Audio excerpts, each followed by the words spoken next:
Bhoot FM. The night comes alive with Gramophone.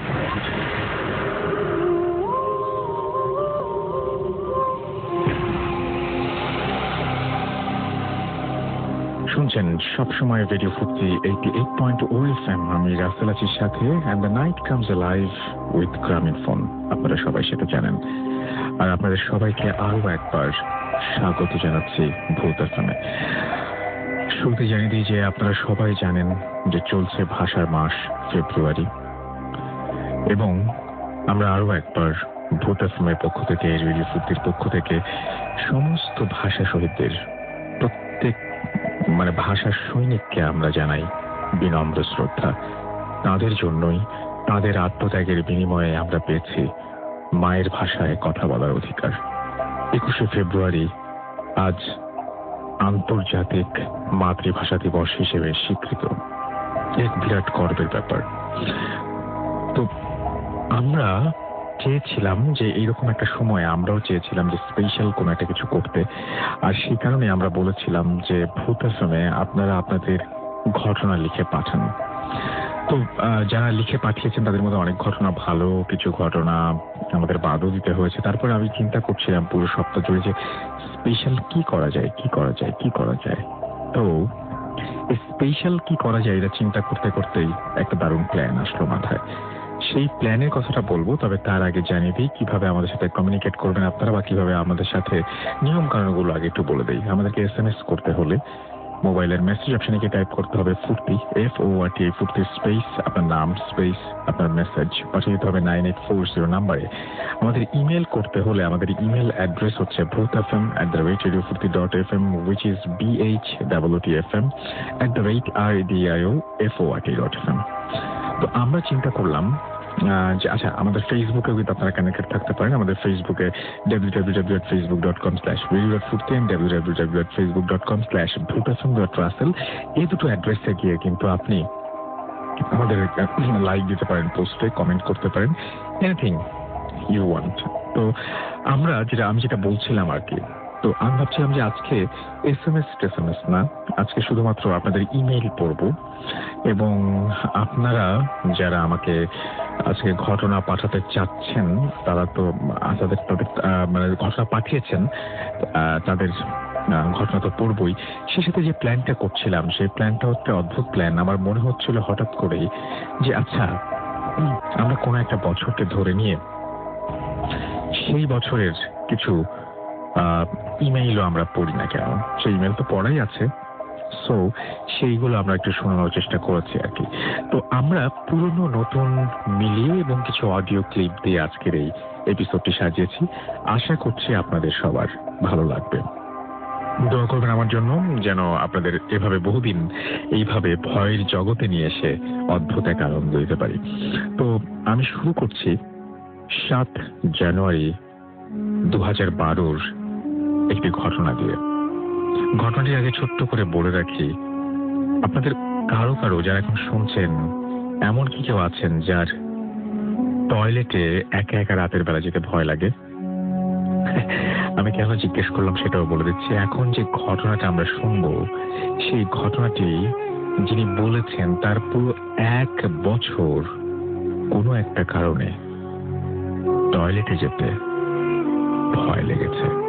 আমি জানি অনেকেই ঘটনা শুনেছেন, আবার এমনও আছেন যারা 2012 পরেও ঘটনা শোনা শুরু করেছেন। তাদের জন্য অনেক অন্যরকম লাগবে। যারা শুনেছেন তাদের আরো একবার শুনতে ক্ষতি কি। চলুন শুনে আসি সেই ঘটনাটি।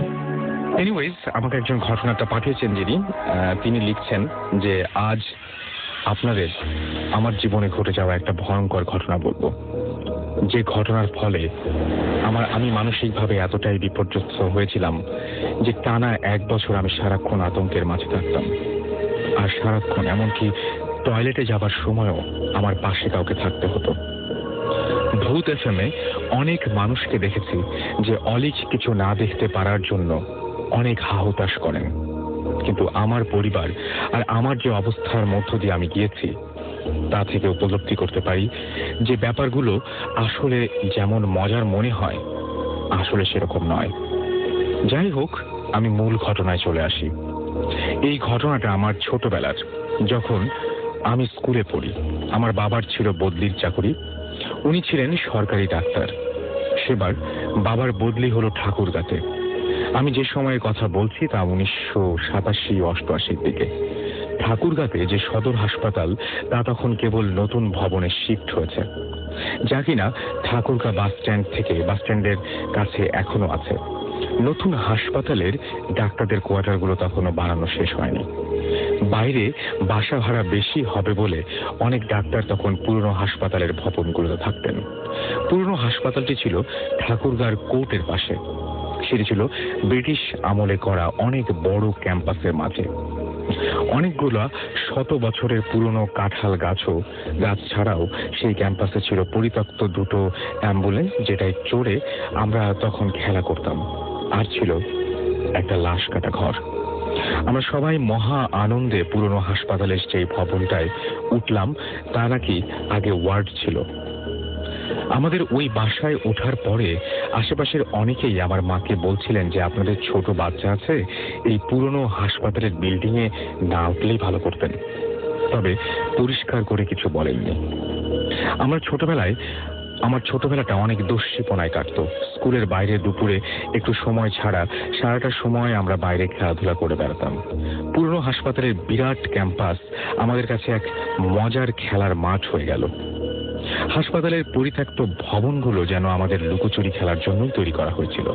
হাসপাতালের পিছনে ছোট একটা জঙ্গলের ভেতর দিয়ে আমরা টাঙ্গন নদীতে যাওয়ার শর্টকাট রাস্তা বের করে ফেললাম। আমাদের মাঝে ভয়ের কোনো ধারণাও ছিল না। সমস্যাটা শুরু হলো হঠাৎ করে। আমি আর আমার বড় ভাই রাতের বেলা অদ্ভুত ধরনের স্বপ্ন দেখা শুরু করলাম। কিছুদিন পরপরই ঘটনাটা ঘটতে থাকলো। আমার বড় ভাই ওনার স্বপ্নগুলো মনে রাখতে পারতেন না, কিন্তু ওনার যেটা হতো তার সোজা ভাষায় মানুষকে ঘুমের মধ্যে বোবায় ধরলে যা হয় সেরকম করে গোঙানি আর চিৎকার করে ওঠা। পরবর্তীতে আরেকটা ব্যাপার মাঝে মাঝেই হতে থাকে, সেটা হলো উনি ঘুমের মাঝেই উঠে হেঁটে বেড়াতে শুরু করতেন।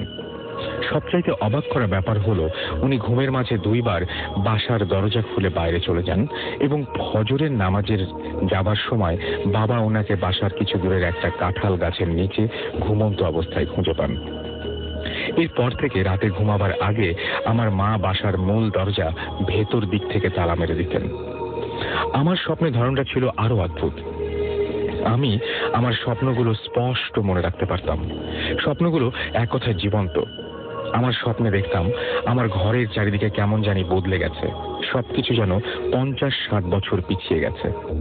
আমার ঘরের চারিদিকে পরিচিত আসবাব কিছু নেই, বরং সেই জায়গাতে আছে সারি সারি করে পাতানো রোগীদের বিছানা, সাদা চাদর বিছানো। সেই বিছানাগুলোর মাঝে বেশিরভাগই রোগী শুয়ে আছে।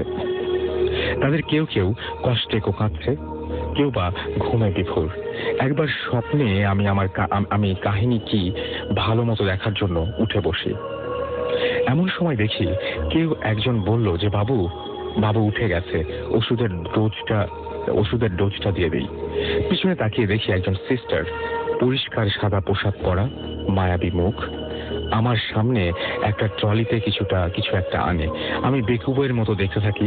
উনি অনেক যত্ন করে কি একটা ওষুধের অ্যাম্পুল ভাঙেন, একটা কাচের সিরিঞ্জে ওষুধটা নেন এবং আমার হাতটা ধরেন। এই পর্যায়ে আমি বুঝতে পারি আমার সাথেই কিছু একটা হতে যাচ্ছে। আমি হাত ছাড়ানোর জন্য জোরাজোরি করতে থাকি, চিৎকার করে বলতে থাকি, ছেড়ে দাও। ঘুম ভাঙলে দেখি আমার বড় ভাই ধাক্কা দিয়ে বলছেন, কি হয়েছে তোমার? স্বপ্ন দেখছো মনে হয়? খারাপ কিছু?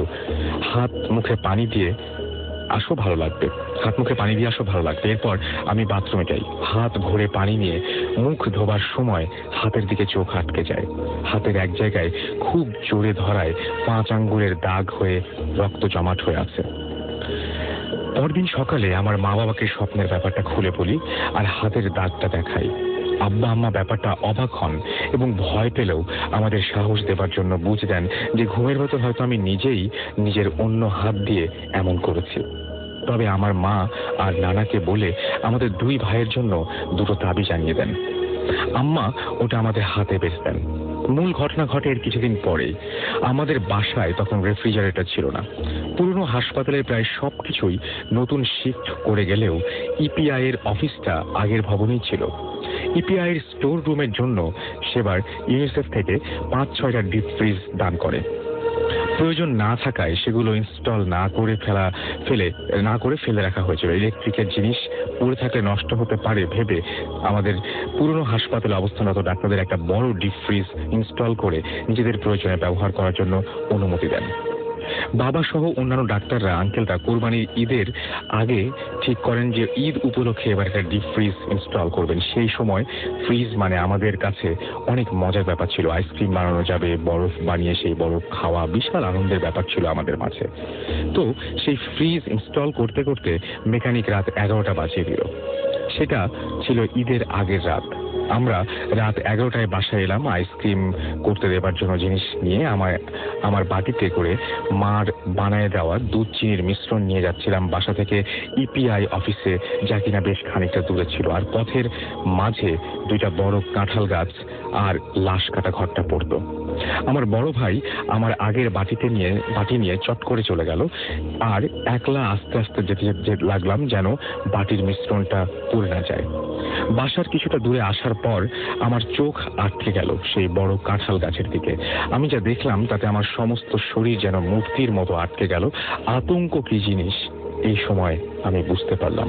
আমি দেখলাম সেই গাছের আড়াল থেকে সেই সিস্টারটি বের হয়ে আসছেন, যাকে আমি স্বপ্নে দেখেছিলাম। আমি নড়তে পারছিলাম না। মোহগ্রস্ত মানুষের মতো তাকিয়ে দেখলাম মহিলাটি আমাকে ইশারায় ডাকছেন। অন্ধকারে ওনার শরীরটা যেন হালকা নীরব আলো ছড়াচ্ছিল। আমি কত সময় দেখেছি মনে নাই, শুধু মনে আছে এক সময় আমি সম্বিত ফিরে পেলাম। তখন আমি চিৎকার করে বাসার দিকে দৌড় দিলাম। বাসার উঠোনে এসে চিৎকার করে জ্ঞান হারালাম। আমার জ্ঞান যখন ফিরল, আমি আমার বাবার কোলে। আমি আতঙ্কে বাবাকে জড়িয়ে ধরলাম। আমার মনে আছে সেই রাতে আমাকে দেখার জন্য অন্যান্য ডাক্তার আঙ্কেলরা এসেছিলেন। কড়া ডোজের ঘুমের ওষুধেও সারা রাত আমি চোখের পাতা এক করতে পারিনি। পরদিন সকালে ঈদ ছিল, কিন্তু আমাদের সেবারের ঈদের আনন্দ মাটি হয়ে গিয়েছিল। আমার ফোবিয়াটা এমন ভয়াবহ হয়ে দেখা দিল যে বিকেলে আমরা নানা বাড়ি দিনাজপুরে আমাদের নিয়ে চলে গেলেন। বিকালে আমার নানা বাড়ি দিনাজপুরে আমাদের নিয়ে চলে গেলেন আমার বাবা, এবং মাসখানেক পর বাবা বদলি নিয়ে ঠাকুরগাঁ থেকে দিনাজপুরে চলে আসেন। আমার বাবা অনেক আধুনিক মন মানসিকতার ছিলেন। উনি আমার ব্যাপারটাকে সম্পূর্ণ মনের ভ্রম বলে ধরে নেন।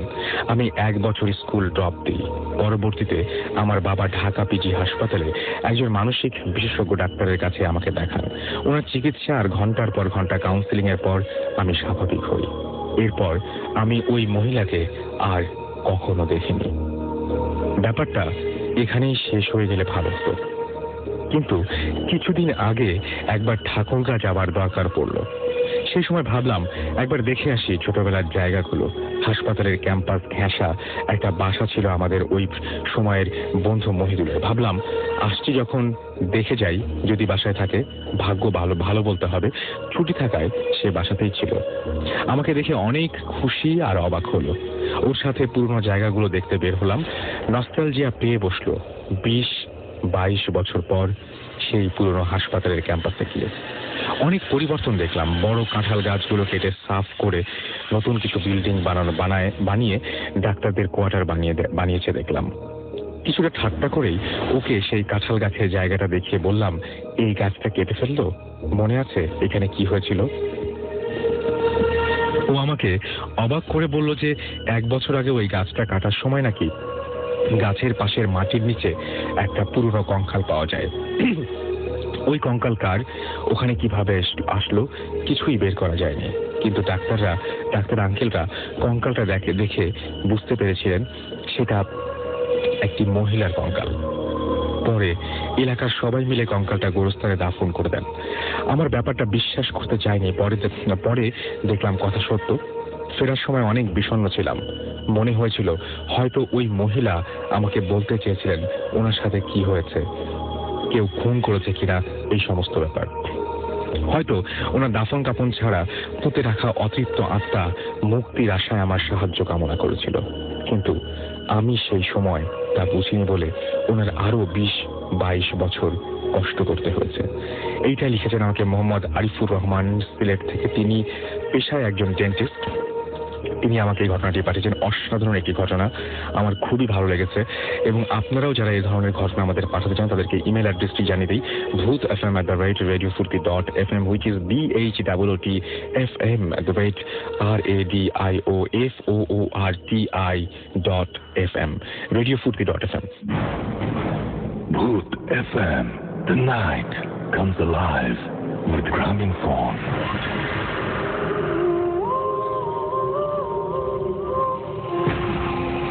Welcome back. কেমন লাগলো?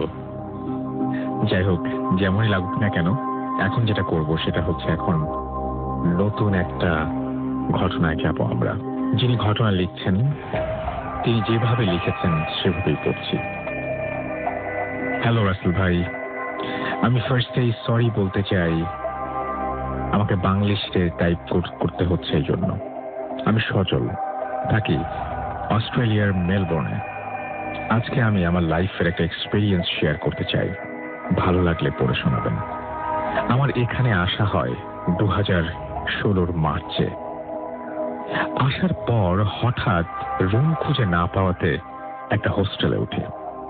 যাই হোক, নিউ প্লেস, ভালোই কাটছিল দিনগুলো। এর মাঝে আমি একটা বাসা পেয়ে যাই ফর রেন্ট পারপাস। বাসার লোকেশনটা একটু রিমোট হলেও এরিয়াটা অনেক সুন্দর ছিল, যেখানে 2 বেডরুমের ফ্ল্যাটের প্রাইসেই আমি একটা ফুল হাউস ব্যাকইয়ার্ড সহ পেয়ে গেলাম। তাই এত চিন্তা না করে নিয়ে নিলাম, অ্যাজ আমার friend was coming within a month. So আমি একাই থাকা স্টার্ট করলাম। আমার বাসায় আসি, দেন ফুড, তারপরে কিছুক্ষণ ফেসবুক, তারপর কিছু হোমওয়ার্ক, দেন ঘুমিয়ে যাওয়া। 1-2 উইকস ভালোই ছিল। হঠাৎ প্রবলেম শুরু হলো এক রাতে আমি ফেসবুক ব্রাউজ করতে করতে মেবি ঘুমিয়ে পড়লাম। হঠাৎ ফিল করা স্টার্ট করলাম আমার মুখে পানির ফোঁটা পড়ছে। চোখ খুলে দেখলাম ঠিক রুফ থেকে একটা কুকুরের মাথা ঝুলছে। আরো একবার বলছি, রুফ থেকে একটা কুকুরের মাথা ঝুলছে অ্যান্ড ব্লাডের ফোঁটা পড়ছে। আমি চিৎকার করে উঠি, লাইট জ্বালিয়ে দেখলাম কিছুই নেই। হ্যালুসিনেশন ভেবে ঘুমিয়ে পড়তে যাব, দেন দেখি হাতে আর মুখে ব্লাডের স্পট। আমি আর ঘুমাতে পারলাম না, সারা রাত ঘুমাতে পারলাম না। এই স্টোরিটা আমি কারোর সাথে শেয়ার করিনি। এরপর থেকে ভয়াবহ রকমের ব্যাড ড্রিম দেখা স্টার্ট করলাম।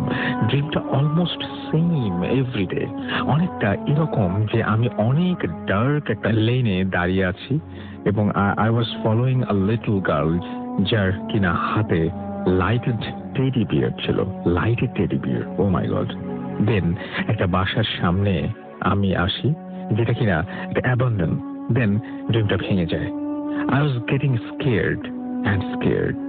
এক রাতের কথা বলি, আমি সেম ড্রিম দেখা স্টার্ট করলাম, বাট দিস টাইম ড্রিমটা একটু এক্সটেন্ড করলো। আমি দেখলাম আমি ওই অ্যাবান্ডেন্ড হাউসে ঢুকলাম, দেন দেখলাম একটা রুমে স্মল একটা ল্যাম্প জ্বলছে and the little girl was hanging from the floor. এটা দেখে আর সহ্য করতে পারলাম না। আমি দৌড় দিয়ে দেওয়া শুরু করলাম। এবং আমি দৌড়া শুরু করলাম এবং দৌড়াচ্ছি আর দেখলাম অনেক ছোট বাচ্চা আমার পাশে আসছে। ঠিক বাচ্চা বললে হবে না, বিকজ দেখতে অনেকটা হিউম্যানের বাচ্চা হলেও ফেসটা ছিল কুকুরের মতো।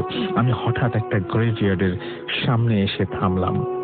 এরপর দেখলাম সেই পিচ্ছি মেয়েটা আমার সামনে এসে দাঁড়ালো এবং নিজের গলাটা ছিঁড়ে ফেললো। Next day when I woke up, আমি রিয়েলাইজ করলাম যে আমি আসলে অনেক পুরনো একটা গ্রেভইয়ার্ডের সামনে শুয়ে আছি। মাথা একটু ঠিক হওয়ার পর আশেপাশে ঘুরে দেখলাম যে প্রায় 80 কিলোমিটার দূরে আমার বাসা থেকে এই জায়গাটা। আমি কি হচ্ছিল বুঝতে পারছিলাম না। এরপর আমি যখন ফিরে আসি, আমি আর ওই বাসায় ব্যাক করিনি। এরপর অনেক দিন চলে গেছে, বাট আমি এখন ওকে। আমি জানি না কি হয়েছিল আর কেনই বা হয়েছিল, শুধু এটা ভাবছিলাম যে আর হয়তো আমি বেঁচে নেই। যাই হোক, দোয়া করবেন আমার জন্য। Thanks to all. Sajal, Melbourne, Australia. এই ছিল ঘটনা। আমি জানি না আপনাদের কেমন লেগেছে। আই হোপ যে আপনারা সবাই অনেক এনজয় করেছেন। Thank you very much. আমরা এখন যেটা করব সেটা হচ্ছে একটা অডিও ক্লিপ শুনে ফেলবো, এবং তার আগে একটা ছোট্ট বিরতি নিচ্ছি। বিরতির পর আবারও ফিরে আসছি। সেই পর্যন্ত আমাদের সঙ্গে থাকুন। Stay tuned radio Foorti and don't stop the Foorti. Night comes alive with Gramophone.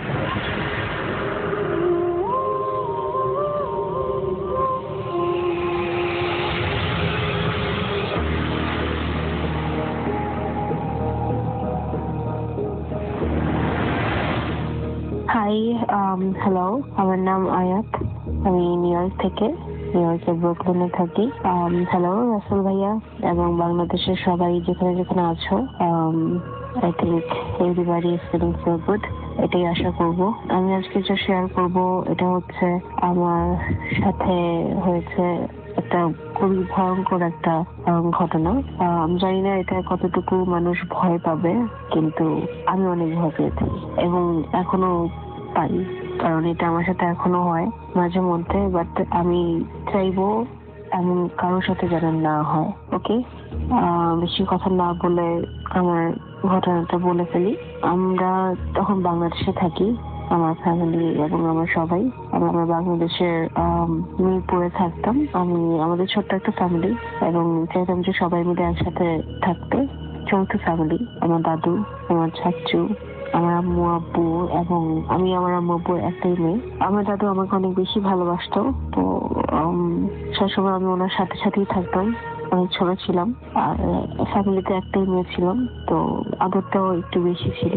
আমার দাদু, আমার আম্মু আব্বু সবসময় শুনতাম যে আমার দাদু সবসময় মানে শুনতাম যে উনি অনেক কিছু জানে। উনি মানে মানুষকে মানে কোনো কেউ বিপদে পড়লে, চিনভূত থেকে বিপদে পড়লে উনি এটা সমাধান করতে পারে। তো ওনার সাথে কাছ থেকে অনেক আল্লাহ রহমতে মাশাআল্লাহ অনেক কিছু শিখেছি, যেগুলো এখনো আমার কাজে দেয় আর ভালো জিনিসই শিখেছি। তো দুঃখের বিষয় হচ্ছে যে আমার দাদু হঠাৎ করে 2002 সালে মারা যান।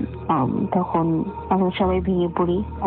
একটা সময় এসে আমরা 2004-এ এসে আমরা সবাই আমেরিকাতে চলে আসি। তো আমেরিকাতে আসার আগে এটা বাংলাদেশে থাকতে যেটা হতো, আমার দাদু মারা যাওয়ার পরই আমার সমস্যাগুলো দেখা দেয় ছোটবেলায়। যে আমার আম্মুর সাথে আমি ঘুমাতাম, তো ঘুমিয়ে আছি, তখন দেখা যাচ্ছে যে অর্ধেক রাতে, আমি টাইমটা ঠিক ভালো করে বলতে পারবো না। আর তখন যেহেতু আমি ছোট, আমার আম্মুর কাছে জিজ্ঞেস করলে তারাও দেখা যাচ্ছে যে they didn't see the time that time, you know. So দেখা যেত যে প্রায় উঠে অর্ধেক রাতে উঠে কেমন যেন একটা ভাষায় আমি কথা বলতাম। আর আমার সেই ভাষাটা আমার আম্মু, আমার আব্বু বা কোনো মানুষই বুঝতে পেত না। তো তখন মানে কথা বলার সময় আমার চোখ বন্ধ থাকতো।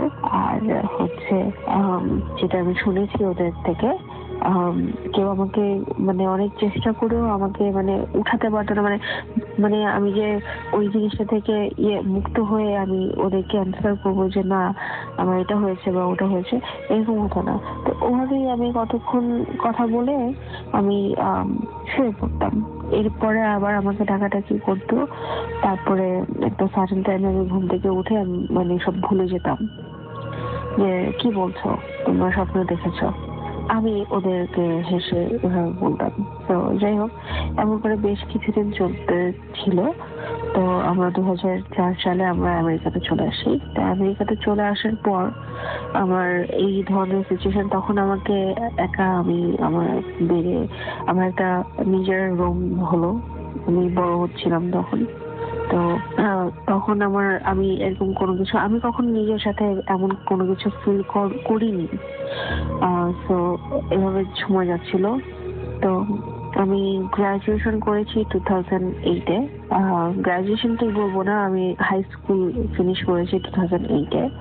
তো সেই সময় আমার কেন মনে আছে, বিকজ সেই দিনটাই, সেই ডেটাই 2008-এ সেদিন ছিল, আমার ভালো করে মনে আছে, সেদিন ছিল স্যাটারডে। হ্যাঁ, স্যাটারডেতে আমাদের গ্রাজুয়েশন পার্টি টার্টি করে আমরা বাসায়, আমরা সবাই খুব ক্লান্ত ছিলাম। তো রাতে খুব তাড়াতাড়ি আমরা ঘুমিয়ে পড়েছিলাম। তো আমি সেদিন এতটাই হ্যাপি ছিলাম যে আম্মু আব্বুর সাথে একই বেডে, মানে আম্মুর সাথে আমি ঘুমিয়েছি। তো ফোনটা আমার হাতে ছিল। তো আই নো দ্যাট আম্মু এবং আব্বু তো আমি ফোনটা নাড়াচাড়া করছিলাম, হঠাৎ করে আমি দেখলাম যে আমার পাশে, মানে কিভাবে বলবো এটা, আমি ঘুমিয়ে আছি, আমার মাঝ বরাবর আমার দাদু। আমার দাদু লুঙ্গি পরতেন, একটা গেঞ্জি মতো করে পরতেন, আর উনি অনেক শুকনা ছিলেন, এত হেলদি ছিলেন না উনি।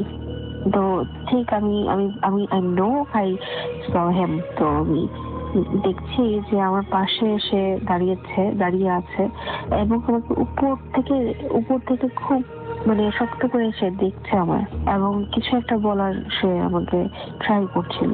তো আমি আমি দেখে ওনাকে আমি ভয় পাবো নাকি আমি আম্মুকে ডাকবো নাকি চিৎকার করবো, আমার এরকম কোনো, মানে হঠাৎ করে আমার এরকম কোনো ফিলিংস বা আমি মাথায় কিছু কাজ করছিল না। আমি ভয় পাচ্ছিলাম, কারণ আমার দাদুকে দেখাচ্ছিল খুব প্রচন্ড রকমের ভয়ানক একটা, আমি বলে বোঝানোর মতো না, প্রচন্ড রকমের ভয় লাগছিল ওনাকে দেখে আমার।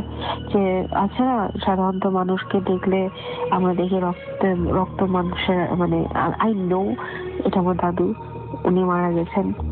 আমি অনেক শুনেছি যে হ্যাঁ, মানুষ মারা যাওয়ার পরে মানুষকে দেখেন যদি অনেক ভালোবাসা থাকে তাহলে। তো ভয় পাওয়ার কথা না, এরপরও ওনাকে দেখে একটা ভয়ঙ্কর ওনার চেহারাটা আমার কাছে লাগছিল যে ভয় পাচ্ছিলাম। তো ওভাবেই আমি শুয়েছিলাম প্রায়, মানে আমরা শুয়েছি তখন 1 o'clock বাজে। Still I was on the phone, আর আমি ফোনের স্ক্রিনটা ভালো করে দেখছিলাম তখন কয়টা বাজে।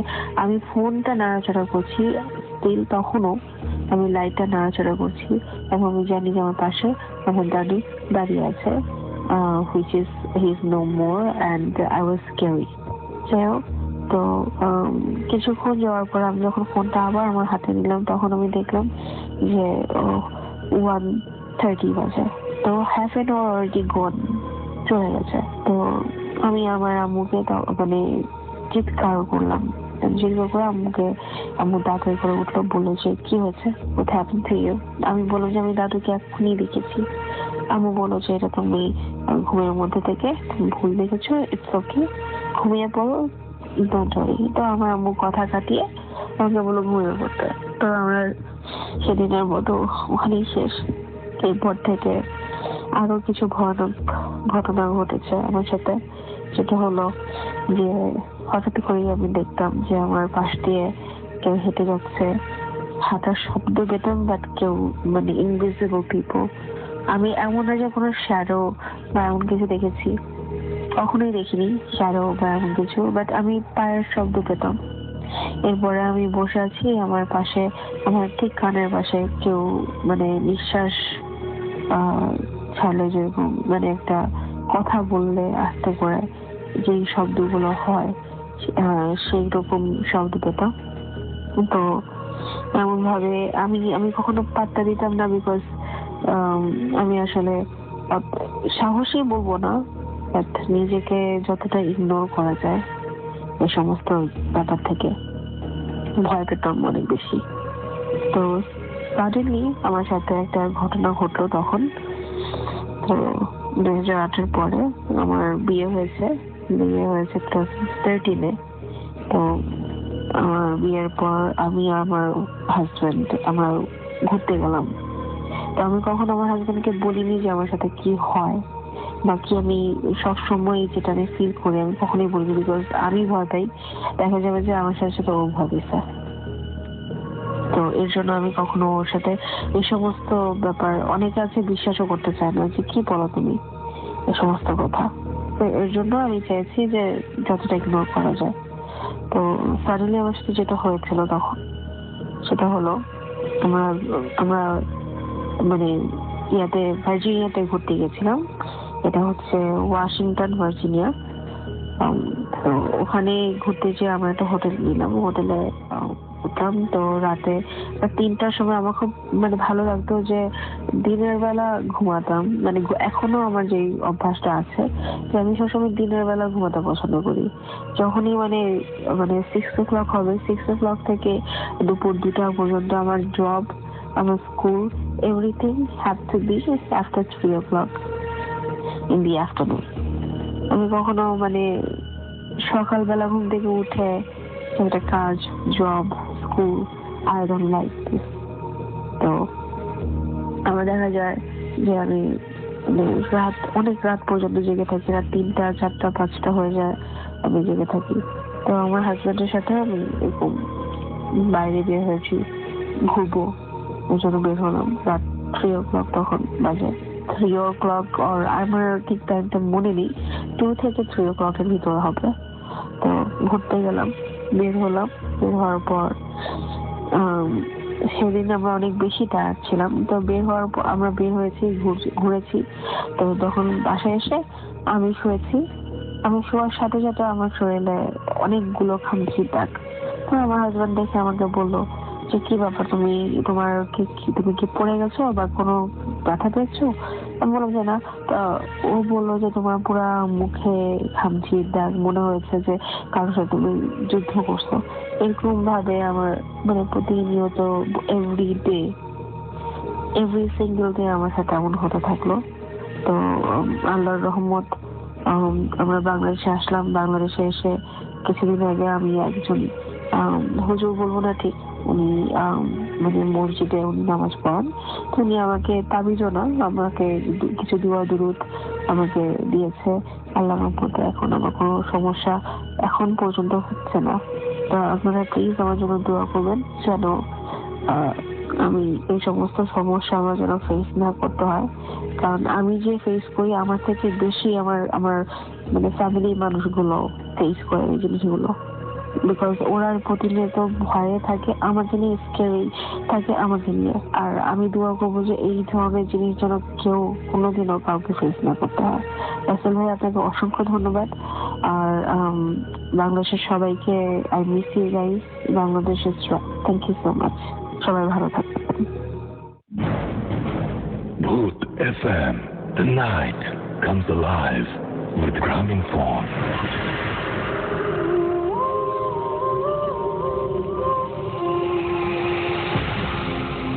আরো একবার আপনাদের সবাইকে স্বাগত জানাচ্ছি। আমি রাসেল, শুনছেন সবসময় radio 43.2 FM the night comes alive with gramophone.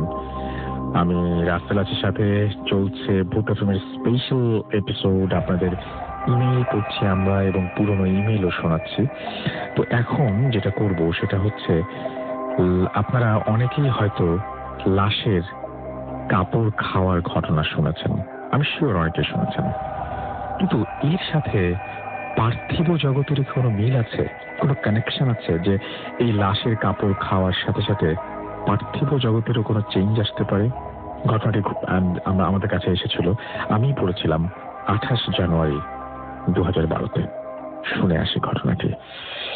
High Rasel ভাই, আশা করি ভালো আছেন। আমি আশিক ইমতিয়াজ, খুলনার দৌলতপুর থেকে বলছি। আমি শুরু থেকেই ভূত এফএম শুনছি। এখন যে ঘটনাটি বলছি তা আমার দাদির মুখ থেকে শোনা। আমার দাদির বাবা, অর্থাৎ আমার বাবার নানা, তিনি একজন মসজিদের ইমাম ছিলেন এবং তিনি মানুষের অনেক ধরনের সমস্যার সমাধান করতেন। একদিন পাশের এক গ্রামের একটি লোক স্বাভাবিকভাবে মারা গেল, কিন্তু তারপর থেকে শুরু হলো সমস্যা। ওই বাড়ির লোক একে একে মরতে শুরু করলো। ঘটনাটি বাবার কানে আসলো, তিনি বুঝতে পারলেন যে ওই বাড়িতে পুরুষকাল লেগেছে। তারপর তিনি ওই বাড়িতে গেলেন এবং ওই বাড়িতে 4 জন লোক জীবিত। তিনি তাদের সাথে কথা বললেন। তিনি বললেন, তোমাদের বাঁচার একটা উপায় আছে। উপায়টি এরকম, গভীর রাতে ওই বাড়ির 4 কোণায় 4 জন মুয়াজ্জিন দাঁড়িয়ে আজান দেবেন, আর ওই সময় প্রথমে যে মারা গিয়েছিল তার কবর খোঁড়া হবে। কথা মতো কবর খোঁড়া হলো এবং অবিশ্বাস্য হলেও সত্য যে লাশের গালের মধ্যে কাফনের কাপড় ছিল, অর্থাৎ মুখের মধ্যে কাফনের কাপড় ছিল, অর্থাৎ লাশটি কাফনের কাপড় খাচ্ছিল। আর আমার বাবার নানার ধারণা এই কারণেই ওই বাড়ির লোকজন একে একে মারা যাচ্ছিল। তখন বাবার নানার নির্দেশে লাশটিকে ওপরে তোলা হলো এবং সেটিকে পুনরায় গোসল ও জানাজা দিয়ে অন্য স্থানে দাফন করা হলো। তারপর থেকে ওই বাড়িতে আর কোনো সমস্যা হলো না। এই ছিল ঘটনা, এবং এরকম অসংখ্য ঘটনা আপনাদের কাছে আছে আমি জানি। আমাদেরকে ইমেইল করুন। Bhoot FM. The night comes alive with Gramophone.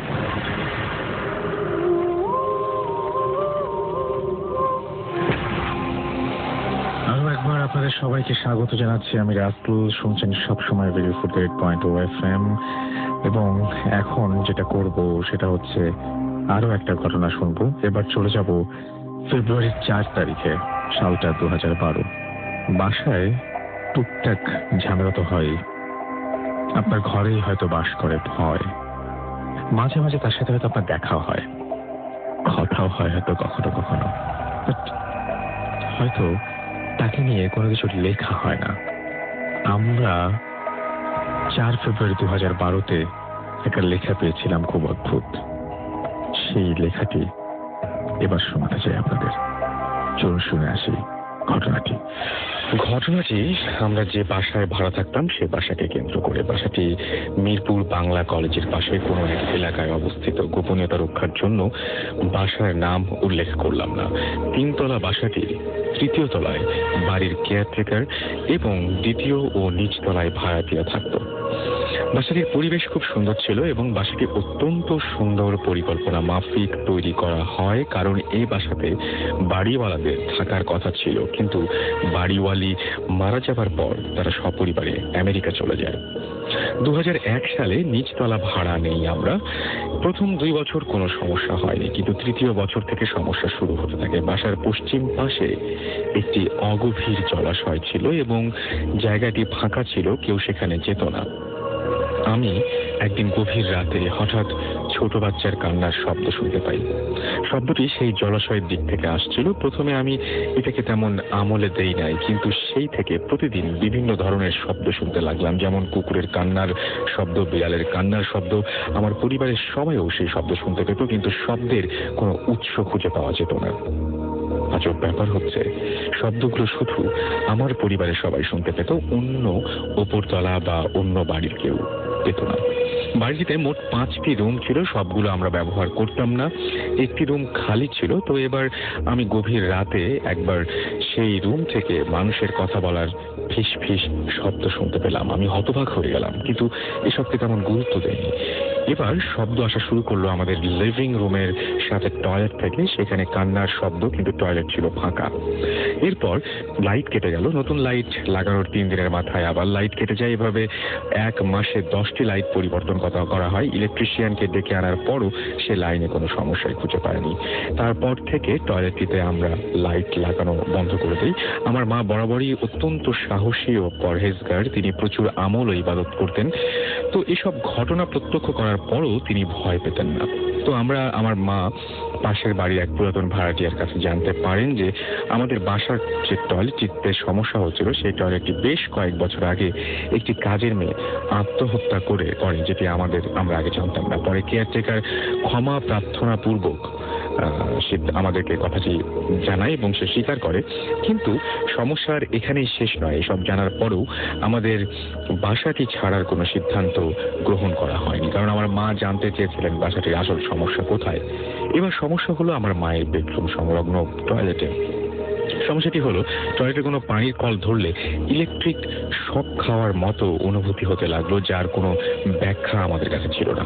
এই সমস্যার কিছুদিন পর আমার জন্মদিনের আগের দিন বিকেলে আমরা খাটে শুয়েছিলাম। হঠাৎ ঘুমের মধ্যে আমি স্বপ্নে ওই খাটেই আমাকে বসা দেখলাম এবং 7-8 বছর বয়সী ছোট ছেলে দরজা দিয়ে আমার রুমে প্রবেশ করে, আমার খাটের কাছে এসে দাঁড়ায়।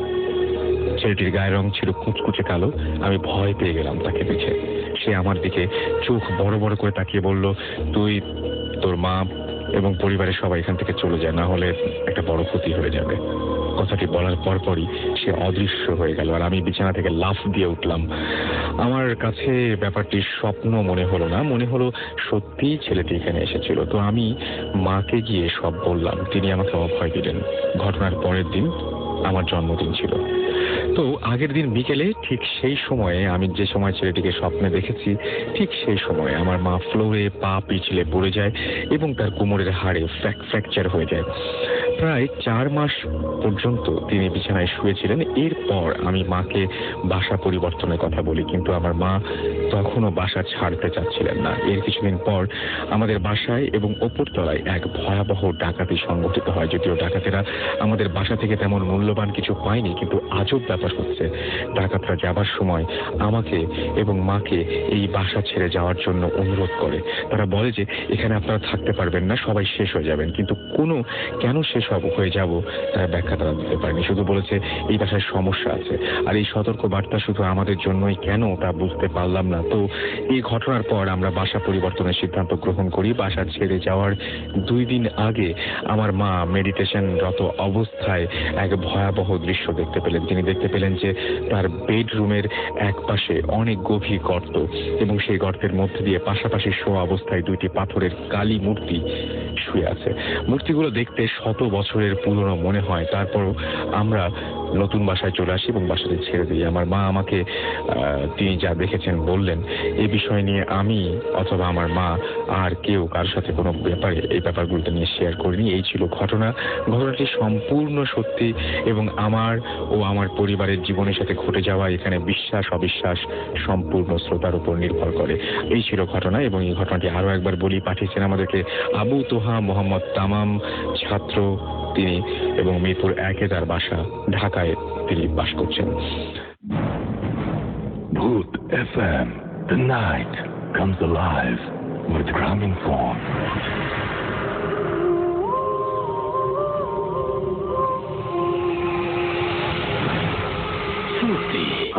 পাঞ্জাবিটা আর্জেন্ট ইস্ত্রি করে দেন না, গায়ে হলুদের। রেডিও ফুড 8.0 FM, আমি রাস্তাল আছি সাথে। যদি আমাকে ইমেল করতে চান, আমার ইমেল অ্যাড্রেস হচ্ছে bhootfm@radiofutki.fm, which is bhootfm@radiofort.fm। আপনার নাম, ঠিকানা এবং ফোন নাম্বার সহ আপনার জীবনে ঘটে যাওয়া সেরা ঘটনা লিখে পাঠিয়ে দিন আমাদের কাছে।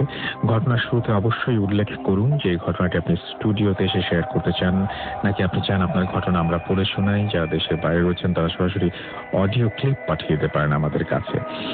আর একই সাথে আমি বলতে চাই, আমাদের ফেসবুক পেজও আপনারা ভিজিট করুন প্লিজ। আমাদের ফেসবুক পেজ হচ্ছে www.facebook.com/radio.futki and www.facebook.com/bhootfm.russell। এছাড়াও RJ Russell, RJ space RUSSELL, এই নাম দিয়ে আপনি কিন্তু আমাদের টুইটারও পেয়ে যাবেন। সো সেখানেও আপনি আপনার কথা জানাতে পারেন আমাদেরকে। তো আমরা ঘটনা শুনে আসি।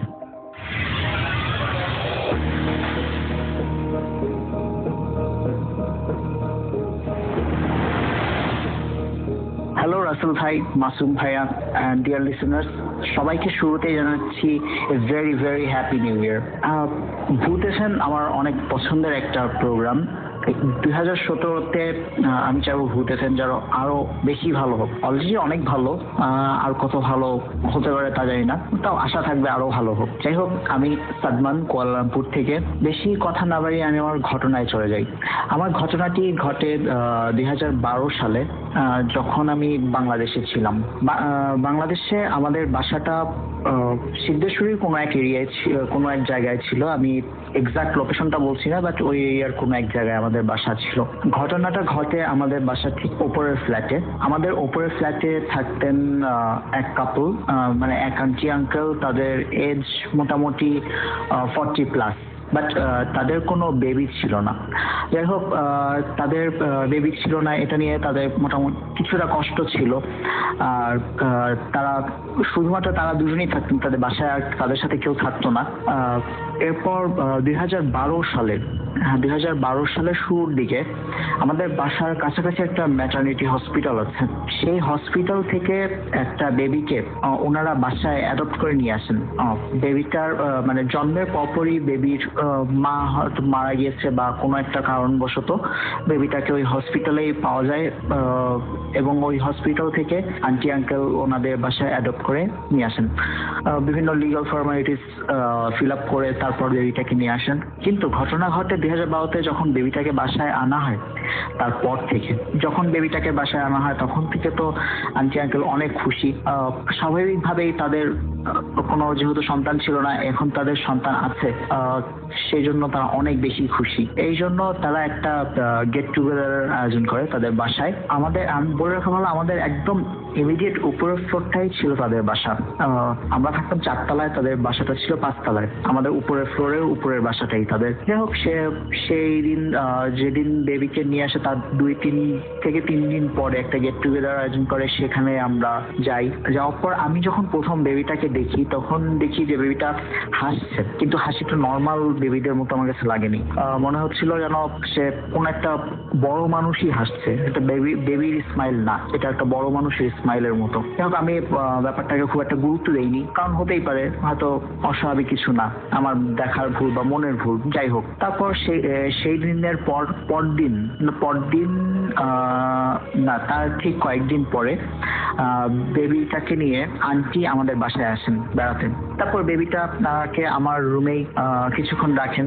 সেখানে বেবিটা যখন থাকে, আন্টি আম্মু তখন কথা বলছে, আর বেবিটা আমার বেডেই আছে। যাই হোক, তো ওনারা বেড থেকে একটু উঠে হয়তো রুমের বাইরে যান, আর তখন সেই মুহূর্তেই আমিও রুমে ছিলাম না, আমি পাশের রুমে ছিলাম। কিন্তু আমি পাশের রুম থেকে আমার রুমে রাখা গিটারের আওয়াজ শুনতে পাই। আমি ক্লিয়ার শুনতে পাচ্ছি যে কেউ যেন আমার রুম থেকে গিটার বাজাচ্ছে, আর গিটার টুংটাং শব্দ না, গিটার বেশ ভালোভাবেই বাজাচ্ছে, মিউজিক আসছে গিটারের। বাট বাসায় কিন্তু আমি ছাড়া আর কেউ গিটার বাজাতে পারে না, সুতরাং গিটার বাজাচ্ছে কে। আমি তাড়াতাড়ি করে আমার রুমে যাই।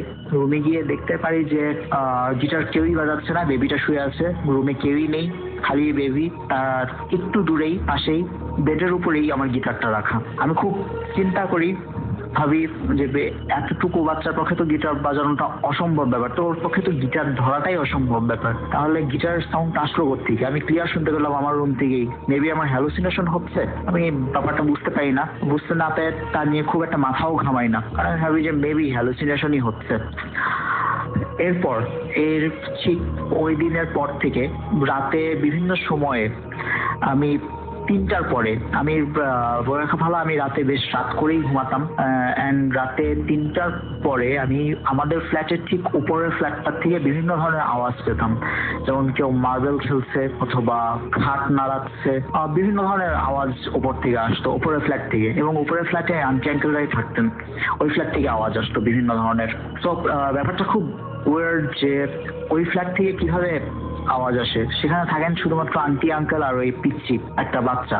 তো আওয়াজ এত রাতে মার্বেল খেলা ওখানে, এটা ইম্পসিবল। যাই হোক, আমি পর 5 দিন আমি এরকম আওয়াজ পাই। পাওয়ার পরে আমি উপরে আন্টি আঙ্কেলকে বলি যে আপনাদের বাসা থেকে আমি বিভিন্ন ধরনের আওয়াজ পাই রাত 3টার পরে। ওনারা ব্যাপারটা মোটামুটি ভাবে আমলে নেন না, কিন্তু আমি লক্ষ্য করি যে আন্টি যেন কেমন একটু ডিফারেন্ট অ্যাটিটিউড দিচ্ছেন।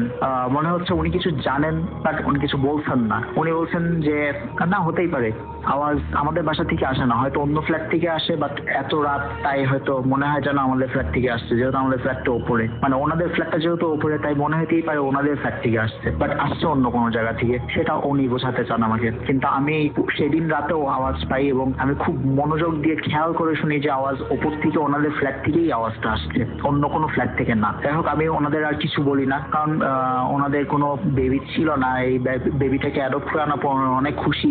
সো এই বেবির এগেনস্টে বা বেবির এগেনস্টে আমি বলবো না, ওনাদের ওই বাসায় এগেনস্টে কোনো কিছু বললে ওনারা রাগ করতেই পারেন, স্বাভাবিক ব্যাপার, তাই আমি কিছু বলছি না। যাই হোক, এরপরে আমি ঘটনাটা তাদেরই পাশের ফ্ল্যাটে, মানে আমাদের উপরের ফ্লোরে থাকে আমার কিছু ফ্রেন্ড, তাদের সাথে আমি এই ঘটনাগুলো শেয়ার করি যে রাতে এরকম আওয়াজ আসে, ওদের বাসা থেকে আসে কিনা সেটাও একটু কনফার্ম হওয়ার চেষ্টা করি। বাট আমি কনফার্ম হতে পারি যে ওদের বাসা থেকে আওয়াজ আসে না, কিন্তু আমি কিছু জিনিস জানতে পারি। যেমন ওরা বলে যে লিফটে ওদের ফ্লোর থেকে, মানে যে ফ্লোরে আন্টি আঙ্কেল থাকেন সেই ফ্লোরে লিফটে ওঠার পর, সেই ফ্লোরে লিফটে যদি কেউ একা উঠে তাহলে লিফটে বিভিন্ন ধরনের আনইউজুয়াল জিনিসপত্র হয় মাঝে মাঝে। যেমন আমার ফ্রেন্ড একবার দেখেছে যে সে লিফটে একা ছিল, লিফটে কল দিল সে গ্রাউন্ড ফ্লোরের জন্য, কিন্তু লিফটটা চলে গেল উপরে। উপরে কেউ কলই দেয়নি, বাট লিফট চলে গেল উপরে। আবার সে ওপর থেকে নামার জন্য গ্রাউন্ড ফ্লোরে কল দিল, কিন্তু লিফটটা গ্রাউন্ড ফ্লোরের কলটা অফ হয়ে গেল। আবার ওই ফ্লোরে এসেই থেমে গেল, যে ফ্লোরে আন্টি আঙ্কেলরা থাকেন সেই ফ্লোরে। আবার লিফটের ভিতরে মাঝে মাঝে খুব ঘন ঘনই আমাদের লিফটের ভিতরে লাইটটা কেটে যেত, লিফটের ভিতরে লাইট গুলো সবগুলো নষ্ট হয়ে যেত, লিফট একদম ডার্ক হয়ে যেত ভেতরে। 2 দিন পর পর এরকম ঘটনা ঘটতো। তার জন্য কমিটি সিদ্ধান্ত নেয় যে লাইট কেউ ফিউজ করে বা কেউ নষ্ট করে কিনা সেটা দেখার জন্য একজন লিফট ম্যান রাখবেন। অ্যান্ড ওখানে লিফট ম্যান একজনকে অ্যাপয়েন্ট করা হয়। সেই লিফট ম্যান 2 দিন কাজ করার পর আর কাজ করতে চান না। তিনি বলেন যে লিফটে খুব আনইউজুয়াল ফিল হয়, স্পেশালি এই 5 তলায়, মানে ওনাদের ফ্লোরটায় আসার পর থেকে। ওনাদের ফ্লোরে থামলে বা ওনাদের ফ্লোর থেকে উঠলে লিফটে খুব বেশি আনইউজুয়াল ফিলিং হয়। এই জন্য সে ওই লিফটে আর চাকরি করবেন না, সে জব ছেড়ে চলে যান আর কি ওখান থেকে। এরপর একদিন আমি আসলে হঠাৎ করেই, আমি বলবো না যে আমি দেখার জন্য বা বোঝার জন্য না, এমন কিছু না, আমি হঠাৎ করেই কোনো কারণে ওই ফ্লোর থেকেই লিফটে উঠি নিচে নামার জন্য। সো আমি লিফটে উঠি, আমি একা লিফটে উঠে আমি গ্রাউন্ডের কল দেই। দেওয়ার পর আমি ফিল করতে পারি, আমি লিফটের সামনে যে মিররটা থাকে ফার্স্টে ফিল করি যে আমার পেছনে কেউ আছে। তারপরে আমি ওই মিররটায় তাকিয়ে দেখি আমার পেছনে আমারই হাইটের কেউ একজন দাঁড়িয়ে আছে। এটা দেখে আমার ব্রিদিং অফ হয়ে যায় বলতে গেলে। আমি খুব বেশি ভয় পেয়ে যাই। লিফটে আমি একা উঠলাম, আর আমাদের বিল্ডিংটায় খুব বেশি ফ্ল্যাট নেই। সো আমি সবাইকেই চিনি ওখানে, আমার পেছনে ওটাকে, আর সে পেছনের পার্সেন্টের হাইট মোটামুটি আমার সমান, আর আমার হাইট 5 feet 10। আমার পেছনের মানুষটার হাইটও এরকম। কিন্তু আমি আরেকটু ভালো আমি পেছনে তাকিয়ে ফার্স্টে দেখি যে কেউ নেই, আমি ওই মিররটাই দেখতে পাচ্ছি। মিররটা আমি ভালো করে তাকিয়ে দেখি যে তার হাইট 5 feet 10, মানে আমার সমান হলেও ফেস একদম ওই বেবিটার মতো, একদমই ওই বাচ্চাটার মতো ফেস। এটা দেখে আমি লিফটের ভেতরেই পড়ে যাই। লিফটটা যখন আমি যাই না তারপরে কিভাবে লিফটে কি হয়, বাট আমি তারপরে যখন চোখ খুলি আমি দেখতে পাই যে আমি আমার বাসায়। আম্মু আমাকে বলছে যে কি হয়েছিল লিফটের ইলেকট্রিসিটি চলে গেছিল নাকি কি হয়েছিল, তুমি লিফটের ভিতরে অজ্ঞান হয়ে গেছিলে কেন, আর তোমাকে সিকিউরিটি গার্ড দিয়ে গেছে বাসায়। আমি তারপর সব ঘটনাই আম্মুকে বলি। আম্মুকে বলার পরে আম্মু তারপর বলে যে মেবি মনের ভুল হতে পারে, আর না মনের ভুল হলেও ওই ফ্লোর থেকে আর লিফটে ওঠার কোনো দরকার নেই। এরপর আস্তে আস্তে বেশ অনেকদিন কেটে যায়, আমরা শব্দও পাই। আমি শব্দগুলো রাতে আমার আম্মু আব্বুকে শোনাই, তারাও শুনতে পায় শব্দগুলো। যাই হোক, এরপরে বেশ কয়েকদিন কেটে যায়। আর এর মাঝে ওই বাসায় আরো কয়েকজন আমাদের নেইবার তারা গিয়েছিলেন, তারাও বিভিন্ন ধরনের জিনিস ফিল করতে পারেন। যেমন একদিন ওই ওনাদের বাসায়, ওই আন্টি আঙ্কেলের বাসায় যাওয়ার পর ভেতরে ফিল করতে পারেন যে অসম্ভব গরম, অথচ তখন ছিল শীতকাল। উইন্টার সিজনে বেশ ঠান্ডা, কিন্তু ভেতরে প্রচুর গরম ওই বাসার ভেতরে।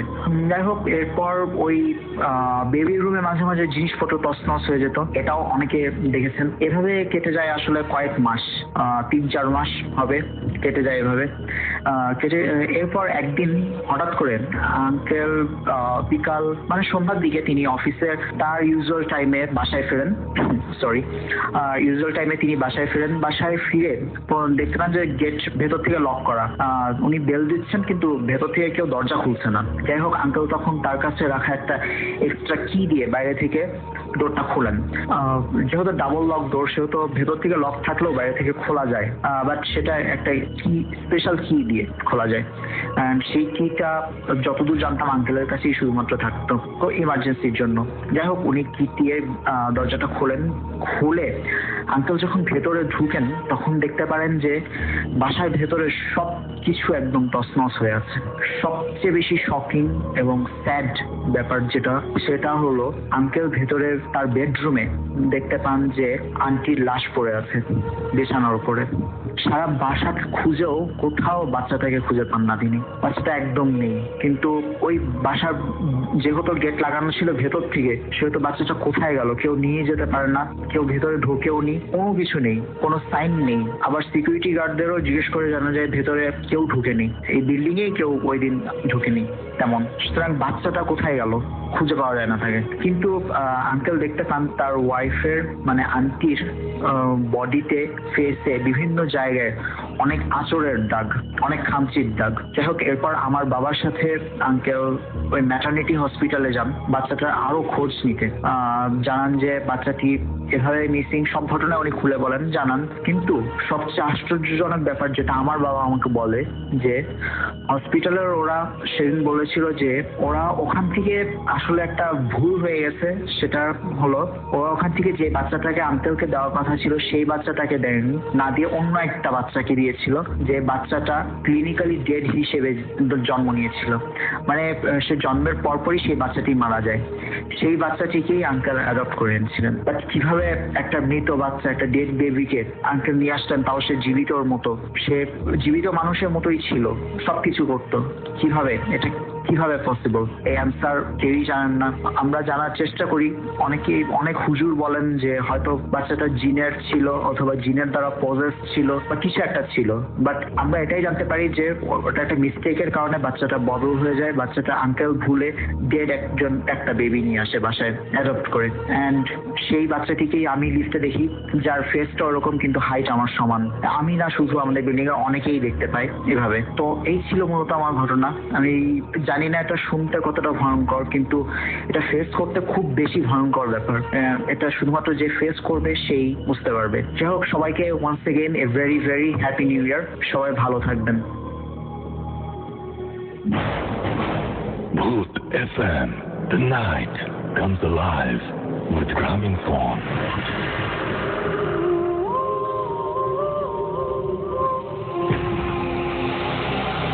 আরো একবার আপনাদের সবাইকে স্বাগত জানাচ্ছি। আমি রাসেল। শুনছেন সবসময় রেডিও 48.0 FM। আর একটার পর একটা দারুণ দারুণ ঘটনা শুনছি আমরা। আমার হাতে আরো একটা ইমেল আছে, যে ইমেলটা আমি এই মুহূর্তে পড়তে চাই। তো আমাকে লিখেছেন, গুড মর্নিং রাসেল ভাই। যখন লিখেছিলেন তখন মর্নিংই ছিল, এখন তো আর সেটা নেই। I have shared some authentic story. এবং তিনি যেটা লিখতে চেয়েছেন যে তিনি কতগুলো স্টোরি শেয়ার করতে চান, এগুলো তার ফ্যামিলি রিলেটেড। এবং তিনি বলেছেন যে তারা আইডেন্টিটি সেটা, মানে তার পরিচয়টা প্রকাশ না করতে। এবং তিনি পিএইচডি করছেন এখন এই মুহূর্তে, এবং তিনি একটা স্টোরি অলরেডি এর আগে শেয়ার করেছেন। এবং তার কোনো কিছু আমি বলছি না, কারণ বললেই আপনারা সবাই বুঝে যাবেন। তো আমি পড়ছি তার ঘটনাটি। আমাদের এক কাজিন, মানে ঘটনা এক, আমাদের এক কাজিন তার পরিবার নিয়ে উত্তরায় এক অ্যাপার্টমেন্টে থাকে। প্রথম কয়েকদিন সবকিছু ঠিকঠাক ছিল। কয়েকদিন পর খেয়াল করলো তাদের ছোট মেয়ে কার সাথে যেন কথা বলে। মেয়েকে জিজ্ঞেস করলে বলে বুড়ির সাথে কথা বলে। সে বাসায় কোনো বুড়ি ছিল না। এর কয়েকদিন পর বাসায় ছাদে সমস্যা শুরু হলো। তারা থাকতো একদম নিচের তলায়, ছাদের নিচের তলায়। আর এর আগে ছাদে অসামাজিক কার্যকলাপের কারণে সোসাইটি থেকে সন্ধ্যার পরে ছাদে তালা দেওয়ার সিদ্ধান্ত নেওয়া হয়। এখন রাত হলেই ছাদে আসবাবপত্র টানাটানির আওয়াজ পাওয়া যেত। মনে হতো অনেকে একসাথে দৌড়াদৌড়ি করছে। তো একদিন অতিষ্ঠ হয়ে কাজিন তার বাসার কেয়ারটেকারকে ফোন দিয়ে বলল, এ কি, এখন কি ছাদে তালা দেওয়া না? কেয়ারটেকার বলল, কই, একটু আগে তো তালা মেরে দিয়ে আসলাম। কাজিন তাকে বাসায় আসতে বললেন। উনি বাসায় আসলে দুজন মিলে ছাদে গেলেন। গিয়ে দেখলেন যে দরজায় তালা দেয়া আছে। এরপর তালা খুলে ভেতরে ঢুকলেন। পুরো ছাদ ঘুরে ফিরে কিছুই পেলেন না। তখন কাজিন জিজ্ঞাসা করলেন আবার, এই অ্যাপার্টমেন্টে কি কোনো প্রবলেম আছে? কেয়ারটেকার জবাব দিলেন, জি স্যার আছে। বিল্ডিং কনস্ট্রাকশনের সময় থেকে ওয়ার্কাররা বিভিন্ন জিনিস দেখছে। কখনো দেখে এক বুড়ি মহিলা, কখনো দেখে একটা মেয়েকে। এর মাঝে মাঝে এদের বাসার সিঁড়িতে দেখা যায় এদের। এই কথা শোনার পর কাজিম আর ওখানে দাঁড়িয়ে থাকার সাহস পায় নাই। ঘটনা 2, উত্তরে আরেক কাজিনের বাসা। এই বাসার আগে থেকেই জিনের উপদ্রব ছিল, তাই বাসাটা বন্ধক দেওয়া নিয়েও কাহিনী আছে, পরে কোনো এক সময় সেটা বলব। তো কাজিন তার রুমে বসে আছে। রুমে আর কেউ নেই, এসি ছাড়া ছিল, কিন্তু রুমের দরজা খোলা। দরজাটা এমন যে এখন বাতাস যদি দরজাটাকে বন্ধ করতে চায়, রুমের ভেতর থেকে বাতাস আসতে হবে, কিন্তু সব জানালা বন্ধ। কিন্তু হঠাৎ করেই দাম করে দরজাটা বন্ধ হয়ে গেল। আরেক দিনের কাহিনী, উনি বিছানায় বিকেলের দিকে শুয়ে আছেন, জানালা খোলা। বাসা বন্ধ থাকায় হুজুর আগেই বলেছিল কারো পক্ষে বাসায় ঢোকা সম্ভব না হলেও সমস্যা করতে চেষ্টা করবে। উনি প্রায় ঘুমিয়ে পড়েছিলেন। হঠাৎ উনি খুব ঠান্ডা একটা হাতের স্পর্শ পান। ব্যাপারটা বুঝতে পেরে উনি রুম থেকে দৌড় মেরে রুম থেকে বের হয়ে যান। আমার সবচেয়ে ছোট ঘটনা 3। আমার সবচেয়ে ছোট খালার যখন বিয়ে হয় তখন ওনার দাদি শাশুড়ি জীবিত ছিলেন। উনি অসুস্থ হয়ে বিছানায় শয্যাশায়ী ছিলেন, শেষের দিকে হুইল চেয়ারে চলাফেরা করতেন আর একটি বিশেষ আতর ব্যবহার করতেন। পরবর্তীতে উনি ইন্তেকাল করেন। উনি মারা যাবার পর থেকে আমার খালা কিছু একটা ফিল করেন। উনি মাঝে মাঝেই তার রুমে ওই আতরের গন্ধ পেতেন, আর কারেন্ট চলে গেলে আওয়াজ পেতেন আশেপাশে কেউ একজন হুইল চেয়ারে চলাফেরা করছে। কাহিনী 4। আমার নানা একজন বিশিষ্ট ব্যবসায়ী ছিলেন। উনি ব্যবসার কাজে অনেক দেশেই যেতেন। একবার নানি ও মামা, খুবই ছোট তখন, কয়েক মাস বয়স হবে, তারা সবাই লন্ডনের ব্যবসার কাজে গেছেন। এখানে একটি হোটেলে সবাই মিলে উঠেছেন। নানা তার কর্মচারীদের নিয়ে ব্যবসার কাজে সকালেই হোটেল থেকে বের হয়ে যেতেন। নানি ও মামা একাই রুমে থাকতেন। প্রথম কয়েকদিন নানি শুনতেন পাশের রুমে কেউ একজন সারাদিন পানির কল ছেড়ে রেখেছে। এই বিষয়ে কমপ্লেন করলেই হোটেলে অথরিটি বলে যে দেখবে। এইভাবে কয়েকদিন চলার পর একদিন কাজ থেকে ফিরে নানা দেখে নানি হোটেলের রিসেপশনে মামাকে নিয়ে বসে আছেন। নানা জিজ্ঞেস করে জানতে পারেন নানি দুপুরের দিকে ঘুমাচ্ছিলেন, মামা পাশে শুয়েছিলেন। যেহেতু উনি একাই ছিলেন তাই উনি ঘুমানোর আগে দরজা বন্ধ করে দিয়েছিলেন। হঠাৎ উনি টের পেলেন রুমের দরজা খুলে কেউ একজন রুমে প্রবেশ করছে। তন্দ্রা অবস্থায় উনি মনে করলেন নানাই হয়তো ফেরত এসেছেন, কিন্তু কয়েক মুহূর্তে ওনার মনে পড়ল যে দরজা তো বন্ধ ভেতর থেকে, নানা তো ঢোকা সম্ভব না।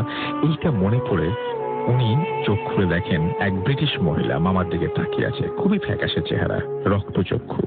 নানিকে চোখ খুলতে দেখে ওই মহিলা অর্থাৎ ওই ব্রিটিশ মহিলা নানির কাছে এসে নানির গলা চেপে ধরেন। নানি কিছু একটা সমস্যা বুঝতে পেরে দোয়া দরুদ পড়তে শুরু করেন। এতে ওই মহিলা ক্ষিপ্ত হয়ে নানির গলা ছেড়ে দেয়। সেই সুযোগে নানি কোনো মতে মামাকে কোলে নিয়ে রিসেপশনে চলে আসেন।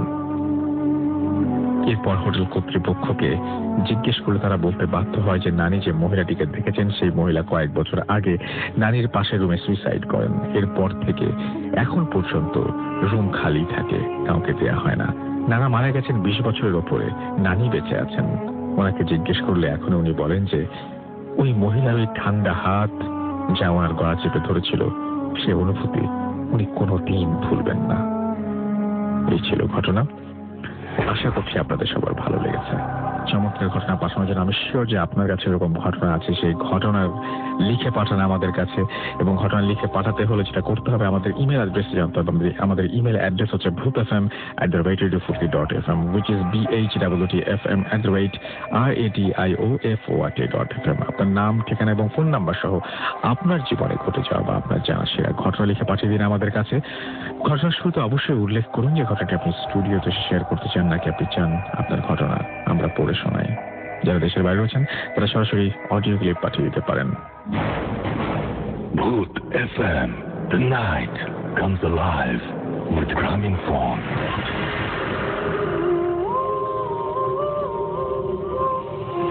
আরো একবার আপনাদের সবাইকে স্বাগত জানাচ্ছি। আমি রাসেল, শুনছেন সবসময় রেডিও ফুর্তি 100.0 FM। আর এইবার আমার কাছে আরো একটা ঘটনা রয়েছে, সেটা হচ্ছে নিজের লাশ যদি কখনো আপনি নিজে দেখতে পান কেমন লাগবে। ধরুন কোনো একদিন এলো আশ্চর্য একটা অ্যাম্বুলেন্স, ভেতরে দেখলেন আপনি নিজেই শুয়ে আছেন। কি ভুলে যাচ্ছে সব। 11 ফেব্রুয়ারি 2012 ঘটনাটি পড়েছিলাম, আজ আবার শুনবো। লিখেছেন আমাকে, হ্যালো ভাইয়া, আমি রাত্রি Saha and recently I am living in Toronto, Canada. আমি আজকে যে ঘটনাটা শেয়ার করতে যাচ্ছি সেটা আজকে থেকে 1 বছর আগের কথা। আমি তখন আমার ফ্যামিলির সাথে ঢাকা বাড়িধারায় থাকতাম। আমি প্রায় রাতের বেলা ব্যালকনিতে দাঁড়িয়ে গান শুনতাম, এবং সেটা ছিল সেদিন শনিবার। সেই রাতেও আমি যথারীতি বারান্দায় দাঁড়িয়ে গান শুনছিলাম। রাত বাজে তখন 1টা। সেদিন কেন জানি আমার অনেক ভয় লাগছিল। এই জন্য সেদিন আমি বেশি রাত না করে রুমে চলে আসলাম। রুমে ঢুকে দেখলাম লাইট অফ, কিন্তু আমার স্পষ্ট মনে আছে দ্যাট আমি লাইটটা অন করে গিয়েছিলাম, কিন্তু ব্যাপারটাকে আমি বেশি গুরুত্ব না দিয়ে লাইটটা অন করলাম। অন করে যা দেখলাম সেটা দেখার জন্য মানে সেটা দেখে আমার সারা শরীর বরফের মতো জমে গিয়েছিল। আমি দেখলাম যে আমার বেডে আমার মতো দেখতে সেম একটা মেয়ে শুয়ে আছে। তার পরনের কাপড় পর্যন্ত হুবহু আমার মতো ছিল। সে আমার দিকে তার বড় বড় চোখ দিয়ে তাকিয়ে রয়েছে। কিছু সেকেন্ড পর সে উঠে আমার দিকে এগিয়ে আসলো।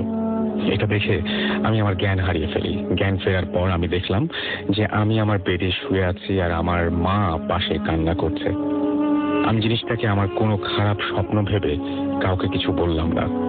এরপর 1 মাস চলে গেল এবং এই 1 মাস এমন কিছু ঘটেনি। এরপরে একদিন বিকেলবেলা আমি বারান্দায় এমনিতেই দাঁড়িয়ে আছিলাম। হঠাৎ অনেক জোরে অ্যাম্বুলেন্সের আওয়াজ শুনতে পেলাম। নিচে তাকিয়ে দেখলাম যে আমার বাড়ির নিচে একটা অ্যাম্বুলেন্স থামলো। অ্যাম্বুলেন্সটা প্রায় 10 মিনিট দাঁড়িয়ে ছিল। এরপর দেখলাম অ্যাম্বুলেন্স থেকে একটা লাশ বের করা হচ্ছে। আমি ভাবলাম যে আমার ওপর তলার একটা বয়স্ক লোক যে হসপিটালে অ্যাডমিটেড ছিল সে হয়তো মারা গেছে। কিন্তু লাশটা যখন নিচে নামানো হলো তখন আমি যা দেখলাম সেটা মনে পড়লে এখন আমার হাত পা ঠান্ডা হয়ে যায়। আমি দেখলাম যে সেই লাশটা আমার নিজের। এটা দেখে আমি অজ্ঞান হয়ে গেলাম এবং চোখ খুলে দেখলাম যে আমি হসপিটালের বেডে। উঠে শুনলাম যে 3 দিন পর আমার হুঁশ এসেছে। আমি আমার মার কাছে ঘটনাটা শুনতে চাইলাম। আমার মা বলল সেদিন বিকেলে আমার মা বারান্দায় গিয়ে দেখে যে আমি নাকি অজ্ঞান হয়ে পড়েছিলাম। এরপর আমার বাবাকে কল দিয়ে বাসায় আনানো হয়। কোনো কিছুতেই আমার হুঁশ ফেরে নাই। আমাকে বাড়ির নিচের অ্যাম্বুলেন্সটা দিয়ে হসপিটালে আনা হয়। এটা শুনে আমি আরো বেশি ভয় পেয়ে যাই। আমি আমার মাকে জিজ্ঞেস করলাম যে অ্যাম্বুলেন্সটা কোথা থেকে আসলো। আমার মা বলল যে অ্যাম্বুলেন্সটা নাকি আগে থেকে নিচে দাঁড়ানো ছিল। সেদিন রাতেও আমাকে হসপিটালে রাখা হয়। সেদিন রাতে আমি হসপিটালে একটা স্বপ্ন দেখি। আমি দেখি যে একটা ছোট মেয়ে দাফনের কাপড় পরা, তার মাথায় অনেক লম্বা চুল। মেয়েটা দেখতে অনেক বেশি ভয়ঙ্কর ছিল। মেয়েটা তার অদ্ভুত কণ্ঠে আমাকে বলল যে আমি যদি কাউকে কিছু বলি তাহলে আমার সাথে অনেক খারাপ কিছু হবে, আর আমাকে বলল যে আমরা যেন সেই বাসা ছেড়ে দিই। স্বপ্নটা দেখার পর আমি জোরে চিৎকার দিয়ে উঠলাম। আমার মা বাবা দৌড়ে আমার কাছে আসলো। আমি যখন ওদেরকে সব বলা শুরু করব ঠিক ওই সময় আমি আবার অজ্ঞান হয়ে গেলাম। কিছুক্ষণ পর আমার জ্ঞান ফিরে আসার পর ডাক্তার বলল কোনো এক কারণে আমার কথা বলার শক্তি চলে গেছে। আমি ওই রাতের পর থেকে আর কথা বলতে পারিনি এবং ওইটার পর থেকে আর একটা শব্দ আমার মুখ দিয়ে বের হয়নি। অনেক ট্রিটমেন্ট করেছি বাট কোনো কাজ হয়নি। শেষ পর্যন্ত আমরা এখন ঢাকা ছেড়ে কানাডাতে আমার ট্রিটমেন্টের জন্যই। এবং তারপরে তিনি লিখেছেন যে ভাই আমার জন্য প্রে করবে যেন আমি আবার সুস্থ হয়ে ঢাকা ব্যাক করতে পারি। আমার স্টোরিটা পড়ে শোনালে আমি অনেক বেশি খুশি হব। সো এই ছিল ঘটনা এবং আমি যদি এই ঘটনাটা এরকম ঘটেই থাকে তাহলে আমি দোয়া করি যে আপনি যেন সুস্থ হয়ে খুব দ্রুত আমাদের মাঝে ফিরে আসেন এবং আশা করি যে আপনি আবারও কথা বলবেন। সেটা অবশ্যই সেরকম একটা প্রার্থনা আপনার জন্য আমাদের থাকবেই। Bhoot FM, the night comes alive with Gramophone.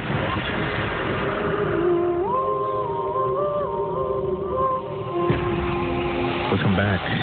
কেমন লাগছে ঘটনা? আশা করছি অনেক ভালো। এবং এবার কথা না বাড়িয়ে একটা অডিও ক্লিপে চলে যাই। Stay tune.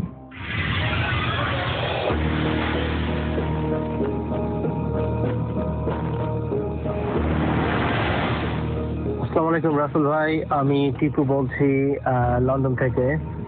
কেমন আছেন জিজ্ঞাসা করব না। আমি আপনাদের সাথে কিছু আমার জীবনের ঘটে যাওয়া ঘটনা শেয়ার করতে চাচ্ছি।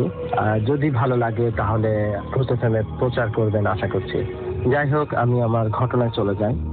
আমি ভূত এফএম শুনছি গত 2013 থেকে এবং তারপর থেকে বেশ নিয়মিত শুনি, যেটা ফ্রাইডেতে হয়। আর বাকিগুলা আমি ডাউনলোড করে নিয়মিত শুনি।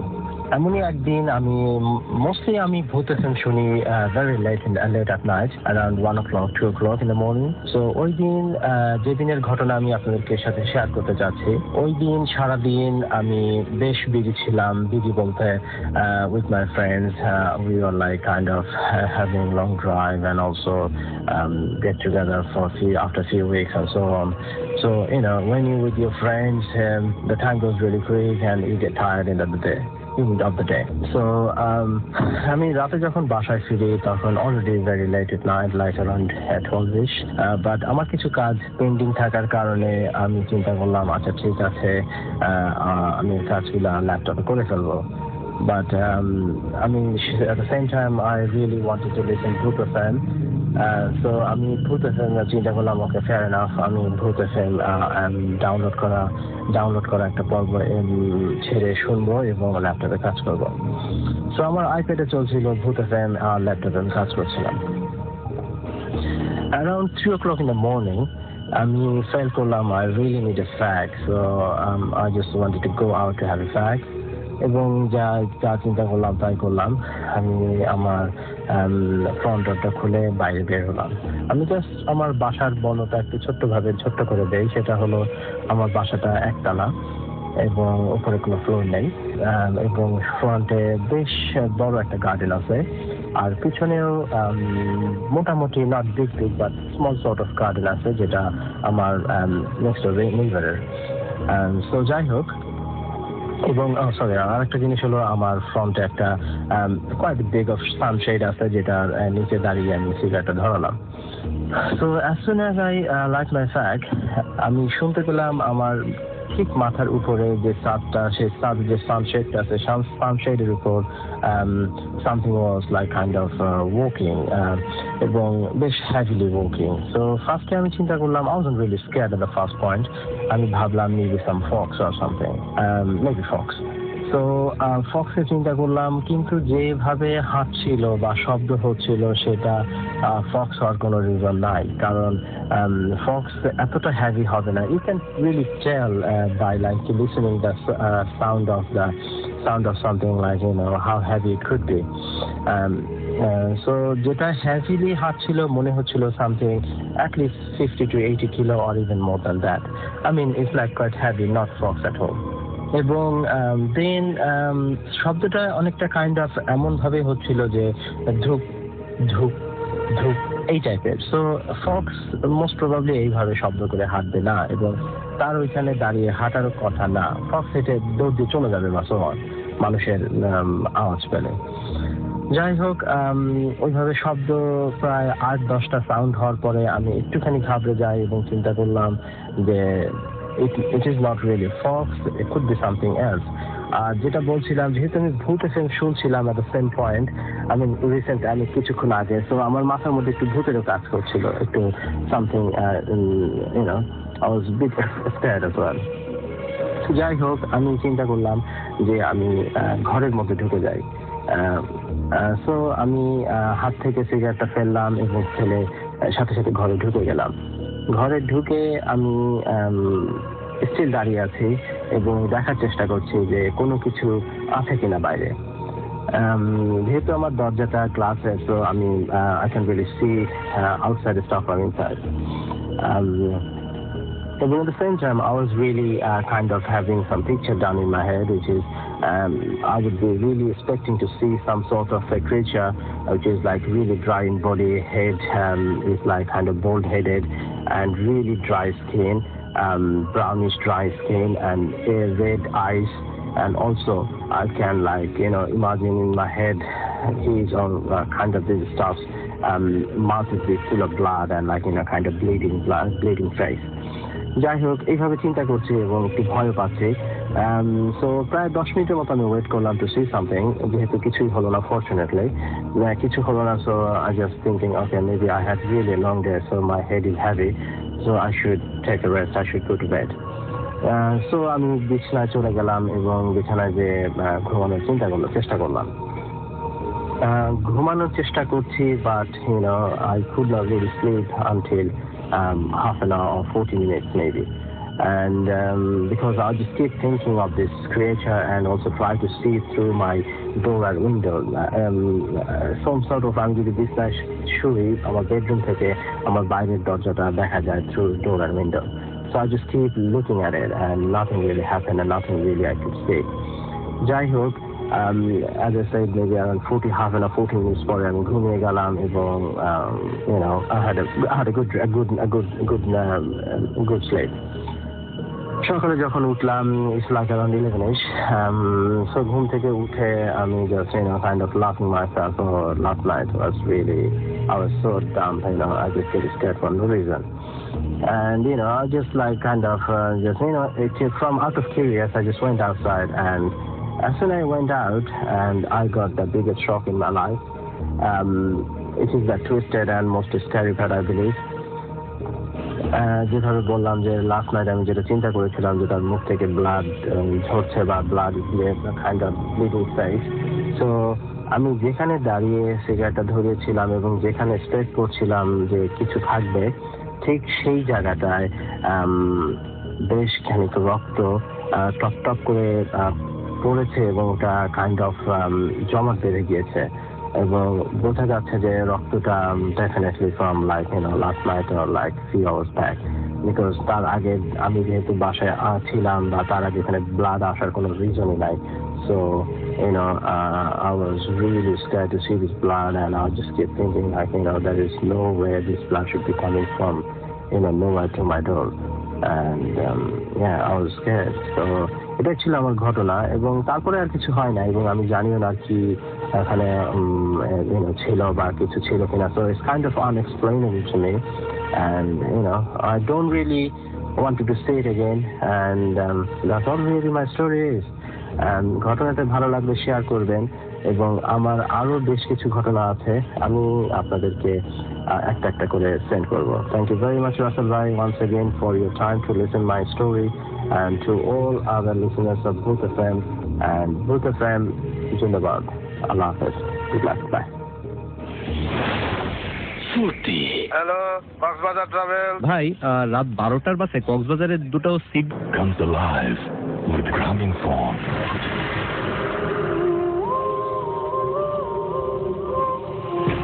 আরো একবার আপনাদের সবাইকে স্বাগত জানাচ্ছি। আমি রাসেল, শুনছেন সবসময় রেডিও ফুর্তি 8.2 FM, চলছে ভূত FM। আমার সামনে আরো একটা ইমেল এই মুহূর্তে, সেই ইমেলটি পড়ছি। আসসালামু আলাইকুম রাসেল ভাই, জানি আপনি সবসময় ভালোর দলে, তাই জিজ্ঞেস করলাম না কেমন আছেন। সঙ্গত কারণে আমি স্টুডিওতে আসতে পারবো না, তাই আমার সাথে ঘটে যাওয়া ঘটনাটি লিখে শেয়ার করছি। ঘটনাটি আমার সাথে ঘটেছে আজ থেকে বেশ কিছুদিন আগে। তখন আমার এসএসসি টেস্ট এক্সাম চলছিল। তার কিছুদিন আগে আমার একটা ছোট্ট বোন হয়েছিল। তো এক রাতে এক্সাম চলাকালীন সময়ে আমি আমার পড়াশোনা শেষ করে প্রায় অনেক রাতেই ঘুমোতে যাই। তো হঠাৎ করেই রাত প্রায় 1টা থেকে 2টার মধ্যে এই সময়টা ছিল, আমি একটা স্বপ্ন দেখি। স্বপ্নটা আমাকে নিয়েই। আমি আমার বাসার মনোয়ারা দিয়ে দিই। আমার বাসার গেটের ঠিক বাম পাশে একটি বড়ই গাছ আছে। তো যেই সময় স্বপ্নটা আমি দেখছিলাম, ঠিক সেই সময়ের ঘটনাটি। আমি সেই সময় দেখি যে বড়ই গাছটির নিচে আমি দাঁড়িয়ে আছি। তো আমার বাম পাশ থেকে একটা অ্যাম্বুলেন্স আসলো এবং গাড়িটা থেকে 2টা লোক নেমে এসে আমাকে বলল, অপি, আমরা তোমায় একটা লাশ দিচ্ছি, দয়া করে ভাই সেটা ঠিক করে দাফন করে দিও। আমি আর কিছু না ভেবে বললাম, আচ্ছা ঠিক আছে, দেখে যান, দেখছি। এবং কথাটা বলা মাত্র ওরা দুজন গাড়ি নিয়ে উধাও হয়ে গেল। আমি সাহস করে সামনে এগিয়ে গিয়ে দেখলাম ওই লাশটা। আর একটু ওরা আমাকে বলেছিল যে লাশটা ছিল একটা অ্যাক্সিডেন্টাল লাশ। তো আমি যখন গিয়ে লাশটা দেখলাম, তখন লাশটার মুখটা স্পষ্ট দেখতে পেলাম না, আর যে জিনিসটা ওর গায়ে কোনো স্পট ছিল না, যেটা দেখে আমি বুঝবো যে এইটা একটা অ্যাক্সিডেন্টাল লাশ। তো যাই হোক, আমি দাঁড়িয়ে দাঁড়িয়ে 7-5 চিন্তা করতে লাগলাম। এমন সময় আমি 2জন লোককে দেখলাম রাস্তা দিয়ে হেঁটে আসছে। আমি ওদের ডাক দিয়ে বললাম যে, ভাই দেখেন, আমাকে তো এইরকম 2জন লোক একটা লাশ দিয়ে গেছে, তো এখন এইটা দাফন করতে হবে, আপনারা কি আমাকে সাহায্য করবেন? তো ওরা এই কথা শোনা মাত্র এক দৌড় দিয়ে পালিয়ে গেল। আর তখনই আমার ঘুম ভেঙে যায়। সাথে সাথে আমি আম্মাকে জানাই যে ঘটনাটি। আম্মা বলল যে আমি হয়তো আজকে হয়তো একটু ঠিক ওই পবিত্র হয়ে শুইনি, অর্থাৎ অজু টজু করে হয়তো শুইনি, সেই কারণে হয়তো এরকম উল্টাপাল্টা কিছু একটা দেখেছি। আর বললেন যে গিয়ে অজু করে আসতে এবং দোয়া কালাম পড়ে তারপরে ঘুমিয়ে যেতে। আমি তাই করলাম। তো সেদিন রাতে আর কোনো কিছুই দেখিনি। সকাল হলো, আমি এক্সাম দিতে গেলাম, এক্সাম শেষ করে আসলাম। সেদিন রাতেও আর কিছুই দেখিনি। তার পরের দিন আম্মা আমাকে ভোর রাতের দিকে ঘুম থেকে ডেকে উঠাচ্ছেন। আমি বললাম কি হয়েছে? বলছে পাশের বাসার একটা মেয়ে বাস অ্যাক্সিডেন্ট করে মারা গেছে। ওহ, আর একটা কথা, যার কথা বললাম ওই মেয়েটা থাকতো গাজীপুরে একটা এলাকায়, আর আমি যেই বাসার কথা বলছি ওইটা ছিল ওর বাবার বাড়ি সাভারে। তো আমি ঘুম থেকে উঠে বাজারে গিয়ে কিছু খাবার নিয়ে আসলাম যে ওরা খাবে। তারপর আমার এক্সামের টাইম হয়ে যাওয়ার কারণে আমি এক্সাম দিতে চলে যাই, এবং আমি যখন দুপুরে বাড়ি ফিরি তখন শুনি যে ওইটা অ্যাক্সিডেন্ট ছিল না, ওইটা অ্যাকচুয়ালি ছিল ওইটা একটা ওটা একটা মার্ডার। ওর স্বামী ওকে মেরেছিল।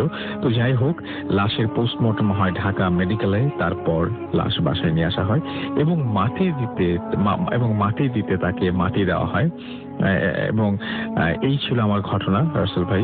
ভালো লাগলে পড়ে শোনাবেন। এরকম একটা অদ্ভুত ব্যাপার যদি পরবর্তীতে মিলে যায় তাহলে খুব উইয়ার্ড লাগার কথা, এবং সেটা আপনার লেগেছে আমি বুঝতে পারছি। থ্যাংক ইউ ভেরি মাচ আপনার স্টোরির জন্য। আশা করছি যে আপনাদের সবার অনেক বেশি ভালো লেগেছে। তো যাই হোক, আমরা শুনলাম একটা স্টোরি, এখন নেক্সট স্টোরিতে যেতে হবে আমাদের, রাইট? নেক্সট যে স্টোরিটা আছে এটা খুব অদ্ভুত একটা স্টোরি। আমি না এই স্টোরিটা বহুদিন ধরে খুঁজছিলাম, আমি মনে করার চেষ্টা করছিলাম এটা কবে হয়েছে। যারা শোনেননি তারা অসম্ভব রকমের শিহরিত হবেন। অসম্ভব রকমের ভয়ঙ্কর একটা ঘটনা, এবং আপনি পুরো ভিজুয়ালাইজ করতে পারবেন। এই ঘটনাটা আমি পড়েছিলাম 18 ফেব্রুয়ারি 2012-তে। একটা বৃদ্ধ দম্পতিকে নিয়ে এই ঘটনাটি, এবং এটা অসম্ভব সুন্দর একটি ঘটনা। চলুন শুনে আসি। আমার নাম মান্নি জাহান, MANNY। আমি জানি না কি উচ্চারণ করবো নামটা, মান্নি জাহান। এবং তিনি বলেছেন যে আমার বয়স 30। আমি আপনাদের সাথে আজকে যে ঘটনাটি শেয়ার করতে চাই সেটি ঠিক আমার নয়, আমার মায়ের জীবনে ঘটে যাওয়া একটি ঘটনা। ঘটনাটি আপনাদের কাছে কতটুকু বিশ্বাসযোগ্য মনে হবে কিংবা গ্রহণযোগ্যতা পাবে জানি না, কিন্তু এটি একটি সত্য ঘটনা। স্বাধীনতা যুদ্ধের পর 1974-এর দিকে আমার মা বাবা ঢাকার ধানমন্ডিতে দাদা দাদির বাড়িতে চলে আসেন। এর আগে তারা মতিঝিলে থাকতেন। আমার মা মিশুক স্বভাবের মানুষ। তিনি আস্তে আস্তে আশেপাশের মানুষের সাথে পরিচিত হতে লাগলেন। দাদার বাড়ির ঠিক মুখোমুখি যে বাড়িটা, সেখানে থাকতেন একটি বৃদ্ধ কাপল। তাদের বাড়িতে একজন কেয়ারটেকার ছাড়া আর কেউ ছিল না। আমার মা তাদের খুব পছন্দ করতেন, কিন্তু কখনো তাদের বাসায় যাওয়া হয়ে উঠত না। বারান্দা থেকে মা প্রায় দেখে জিজ্ঞেস করতেন যে কেমন আছেন, এবং তারাও হাসি মুখে উত্তর দিত। বড় বারান্দায় বসে পেপার পড়তেন একজন বৃদ্ধ, এবং বুড়ি পাশের চেয়ারে বসে উল দিয়ে সোয়েটার বুনতেন। বুড়ো প্রায়ই বাজার করে বাসায় ফিরতেন। তারা মর্নিং ওয়াকে যেতেন। বলা চলে খুব সুখী একটি পরিবার। তাদের বাসা থেকে কখনোই কোনো চিৎকার, চেঁচামেচি এই সমস্ত শব্দ পাওয়া যেত না। এর মাঝে একদিন তাদের বাসা থেকে বাচ্চাদের কোলাহল শোনা গেল। মা জিজ্ঞেস করে জানতে পারলেন যে আমেরিকা থেকে তাদের ছেলে এবং ছেলেদের বউ, নাতি নাতনি এরা সবাই এসেছে। এর কিছুদিনের মধ্যেই আমার চাচার বিয়ে ঠিক হয়। দাদি মাকে দাওয়াত দেওয়ার জন্য, দাদি সেই মহিলাকে দাওয়াত দেওয়ার জন্য তাদের বাসায় পাঠালেন, তার মাকে বাসায় পাঠালেন আর কি। মা গিয়ে বৃদ্ধার সাথে বসে বেশ কিছুক্ষণ গল্প করলেন। বৃদ্ধ মহিলাকে দেখতে না পেয়ে জিজ্ঞেস করলেন যে তিনি কোথায়। আচ্ছা, তার মানে বৃদ্ধর সাথে গল্প করলেন এবং বৃদ্ধ মহিলাকে দেখতে না পেয়ে তিনি জিজ্ঞেস করে তিনি কোথায়। বৃদ্ধ মাকে বললেন যে বৃদ্ধা নাকি যুদ্ধের সময় মারা গেছে। মা নিজের কানকে বিশ্বাস করতে পারলেন না। তাহলে তিনি যাকে এতদিন ধরে প্রতিনিয়ত দেখে আসছেন তিনি কে? এমন নয় যে মা আগে সেই বৃদ্ধাকে চিনতেন আর সেই জন্যই হয়তো ওনাকে দেখেছেন একই রকম চেহারা, এরকমও কিছু নয়। এই সত্যটি জানার পর তিনি কখনোই সেই বৃদ্ধার দেখা পাননি। Bhoot FM. The night comes alive with Gramophone.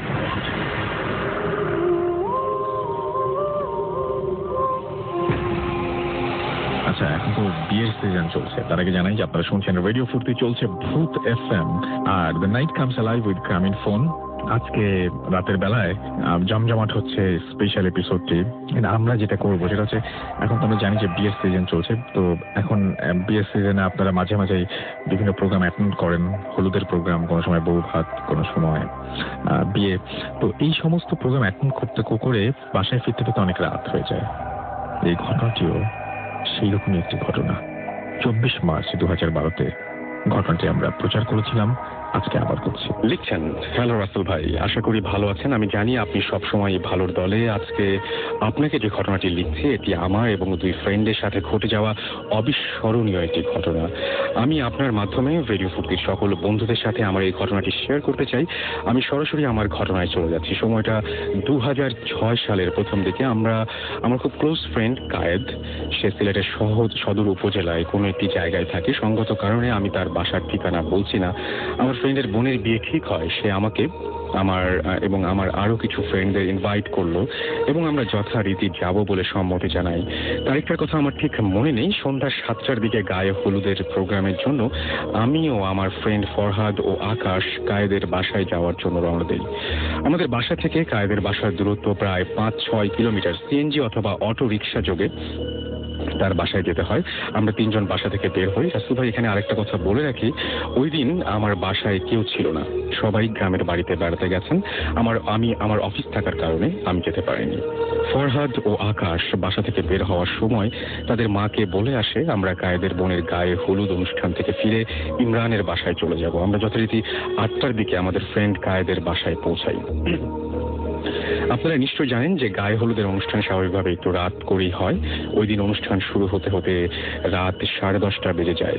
এক পর্যায়ে রাত 1টার দিকে অনুষ্ঠান শেষ হয়। আমি আমার ফ্রেন্ড কায়েদকে বলি আমরা বাসায় ফিরে আসবো। সে বলে এত রাতে তোমাদের যাওয়ার দরকার নেই, এখানে তোমরা থেকে যাও। আমি বললাম যে না কায়েদ, আমার সকালে অফিস আছে এবং আমার বাসায় কেউ নেই, আমাকে বাসায় গিয়ে থাকতে হবে। সবার কাছে বিদায় নিয়ে আমরা 3 জন রওনা দিলাম। আমাদেরকে এগিয়ে দেওয়ার জন্য কায়েদের কাজিন রনিকে আমাদের সাথে দেয়া হলো। ওদের বাড়ি থেকে প্রায় 1/2 কিলোমিটার হেঁটে একটা গাছের নিচে এসে দাঁড়াই। সেখানে সাধারণ সিএনজি বা অটো রিক্সাগুলো পাওয়া যায়। এখানে আসা 10 মিনিট পর আমরা কায়েদের কাজিন রনিকে বলি যে অনেক রাত হয়ে গেছে, তুমি চলে যাও, আমরা সিএনজি পেলে চলে যাব, নয় হেঁটেই যাব। ওই গাছের নিচে আমরা আরো 10 মিনিট অপেক্ষা করার এক পর্যায়ে আমরা 3 জন সিদ্ধান্ত নিলাম যে এভাবে দাঁড়িয়ে না থেকে আমরা হাঁটি, যতটুকু হাঁটবো ততই আমাদের পথ ফুরাবে। এই বলে আমরা হাঁটতে শুরু করি। হাঁটতে হাঁটতে কিছু দূর আসার পর আমরা একটু দাঁড়াই। ওই সময় আমরা দেখতে পাই যে ধান ক্ষেতের মাঝ দিয়ে এক বৃদ্ধ লোক আসছেন। লম্বা দাড়ি ও সাদা পাঞ্জাবি পরে আছেন তিনি আমাদের সামনে এসে আমাদের প্রশ্ন করলেন, তোমরা কোথা থেকে এসেছো, কোথায় যাবে? আমরা বললাম আমাদের বন্ধু কায়েদের বোনের গায়ে হলুদ এসেছিলাম, আমরা বাসায় যাব, কিন্তু গাড়ি পাচ্ছি না। তিনি বললেন এত রাতে তোমাদের বাসা থেকে বের হওয়া উচিত হয়নি, তবে গাড়ি আসছে, তোমরা তাড়াতাড়ি চলে